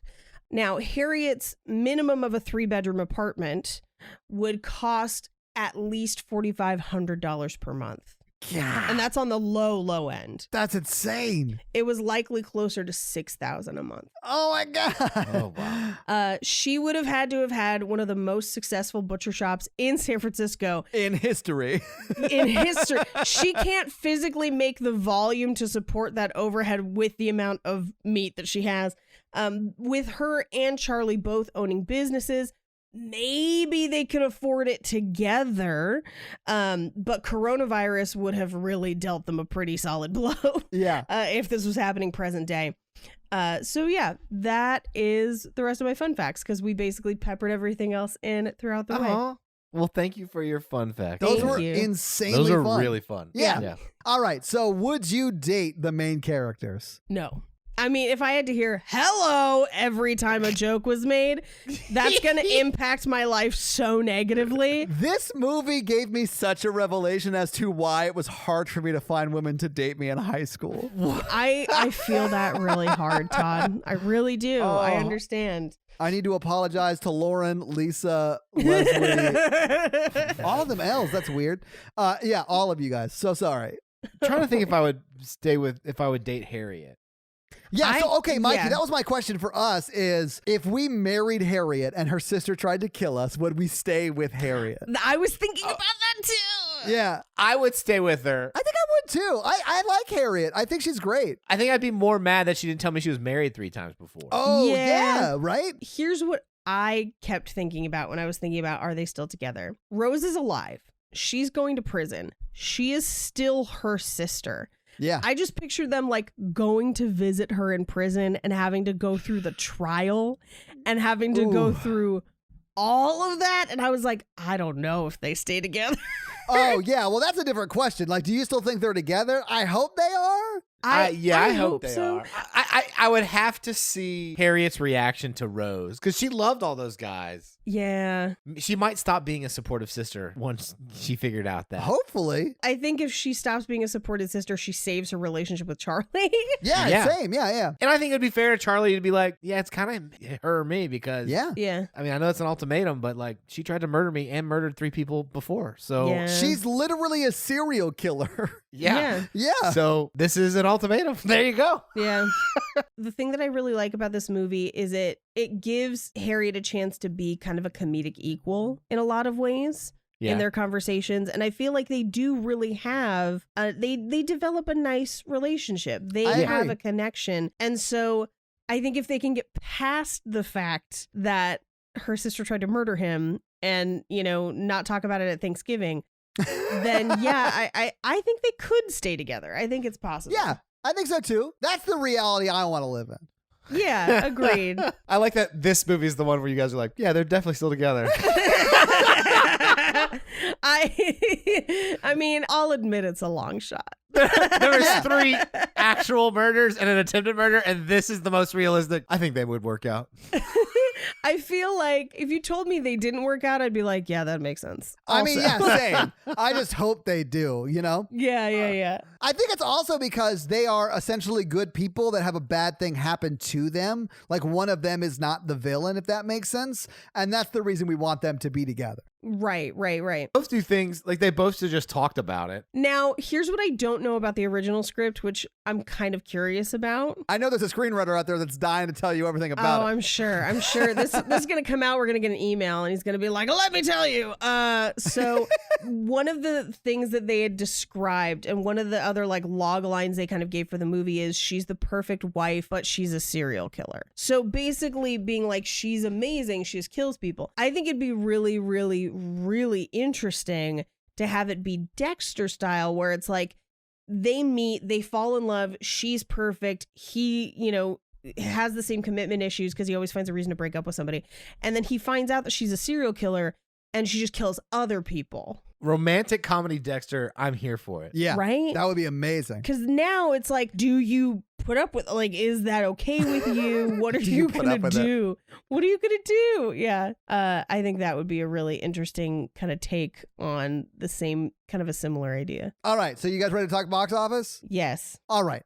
So this movie came out in 93. What do you think the budget for this movie was? I wasn't able to find the budget. I do have what it made in its entire run. Yeah. I think the budget was around 20 million.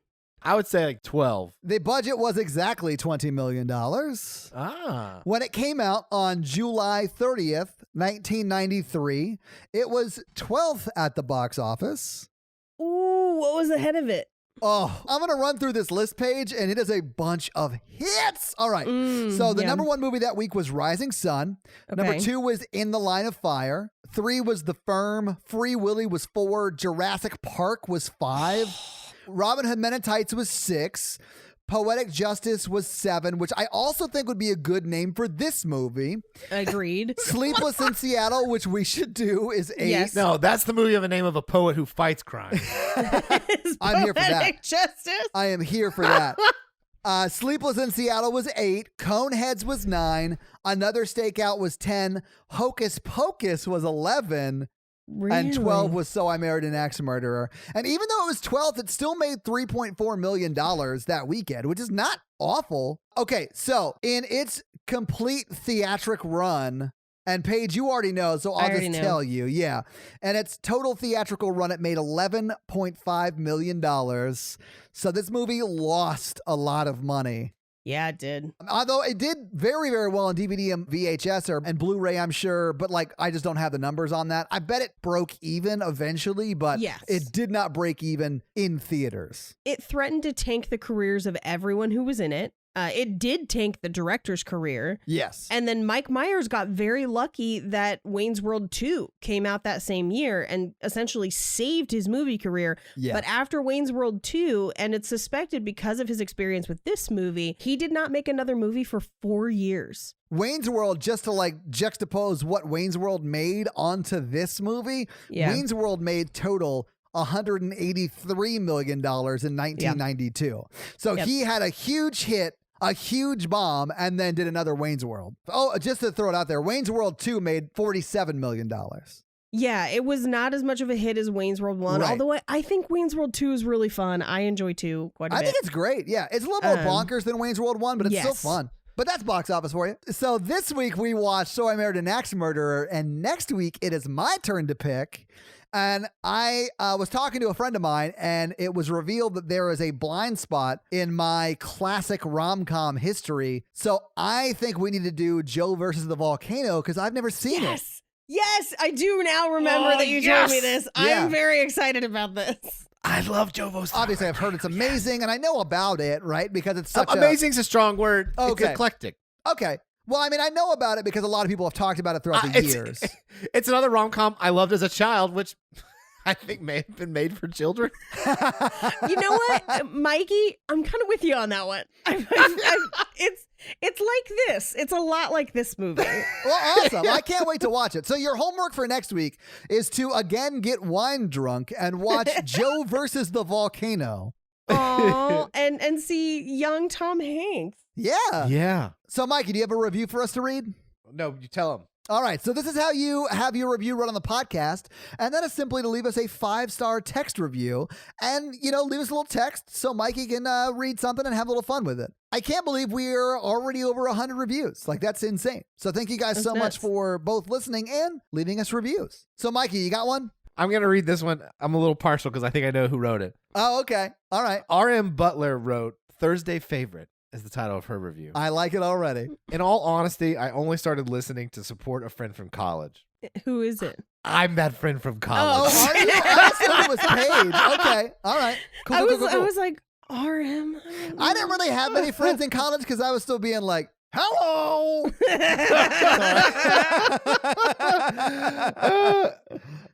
But I have fallen, tripped upstairs in love with the whole crew. Oh, that's a She's All That reference right there. I love It it. is. I look forward to my drive to work on Thursdays thanks to you guys. Thank you for all the giggles as well as the wonderful insights you provide. That is awesome. Well, thank you so Thank much you. for that awesome 5-star review. Who was it, Mikey? What was there? R.M. Butler, her name's Well, thank you so much for that 5-star review. And guys, don't Google Butler. oh shit. Yeah, okay, edit that out. Yeah, so R.M. Butler, thank you so much for that 5-star awesome review.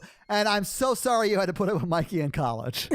Yeah, she knew me when I was much different.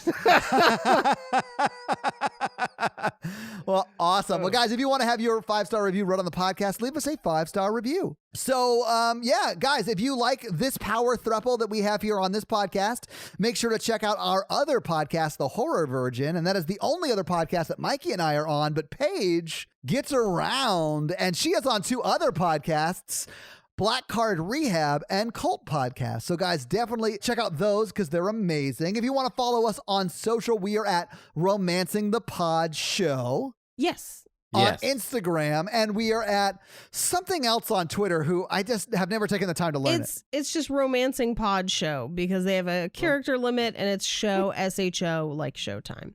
So guys, check that out as well. And if you want to follow us all individually, Paige is at Rampage Wesley everywhere, including TikTok, except for Twitter, where she is at Paige Wesley. Mikey is at MRandolph24, and I am at Todd J. Awesome everywhere. If you want to come to our Halloween live show, you have one more day to buy tickets from today. Tickets close Friday night at 11:59 PST. And the show is literally this Saturday. So, guys, don't miss it. It's going to be bonkers and a lot of fun. Yes. And again, that's for Horror Virgin and Cult Podcast. We will not be talking about, well, I mean, there might be a little bit of romance in our episode. There definitely is. There's definitely romance. Yeah. But you should definitely tune in to see it. It's going to be a blast. That's it for us, you guys, this week. I'm Paige. I'm Mikey. And I'm Todd. And you complete us. To completion. You had me at hello. Laters, baby. Uh,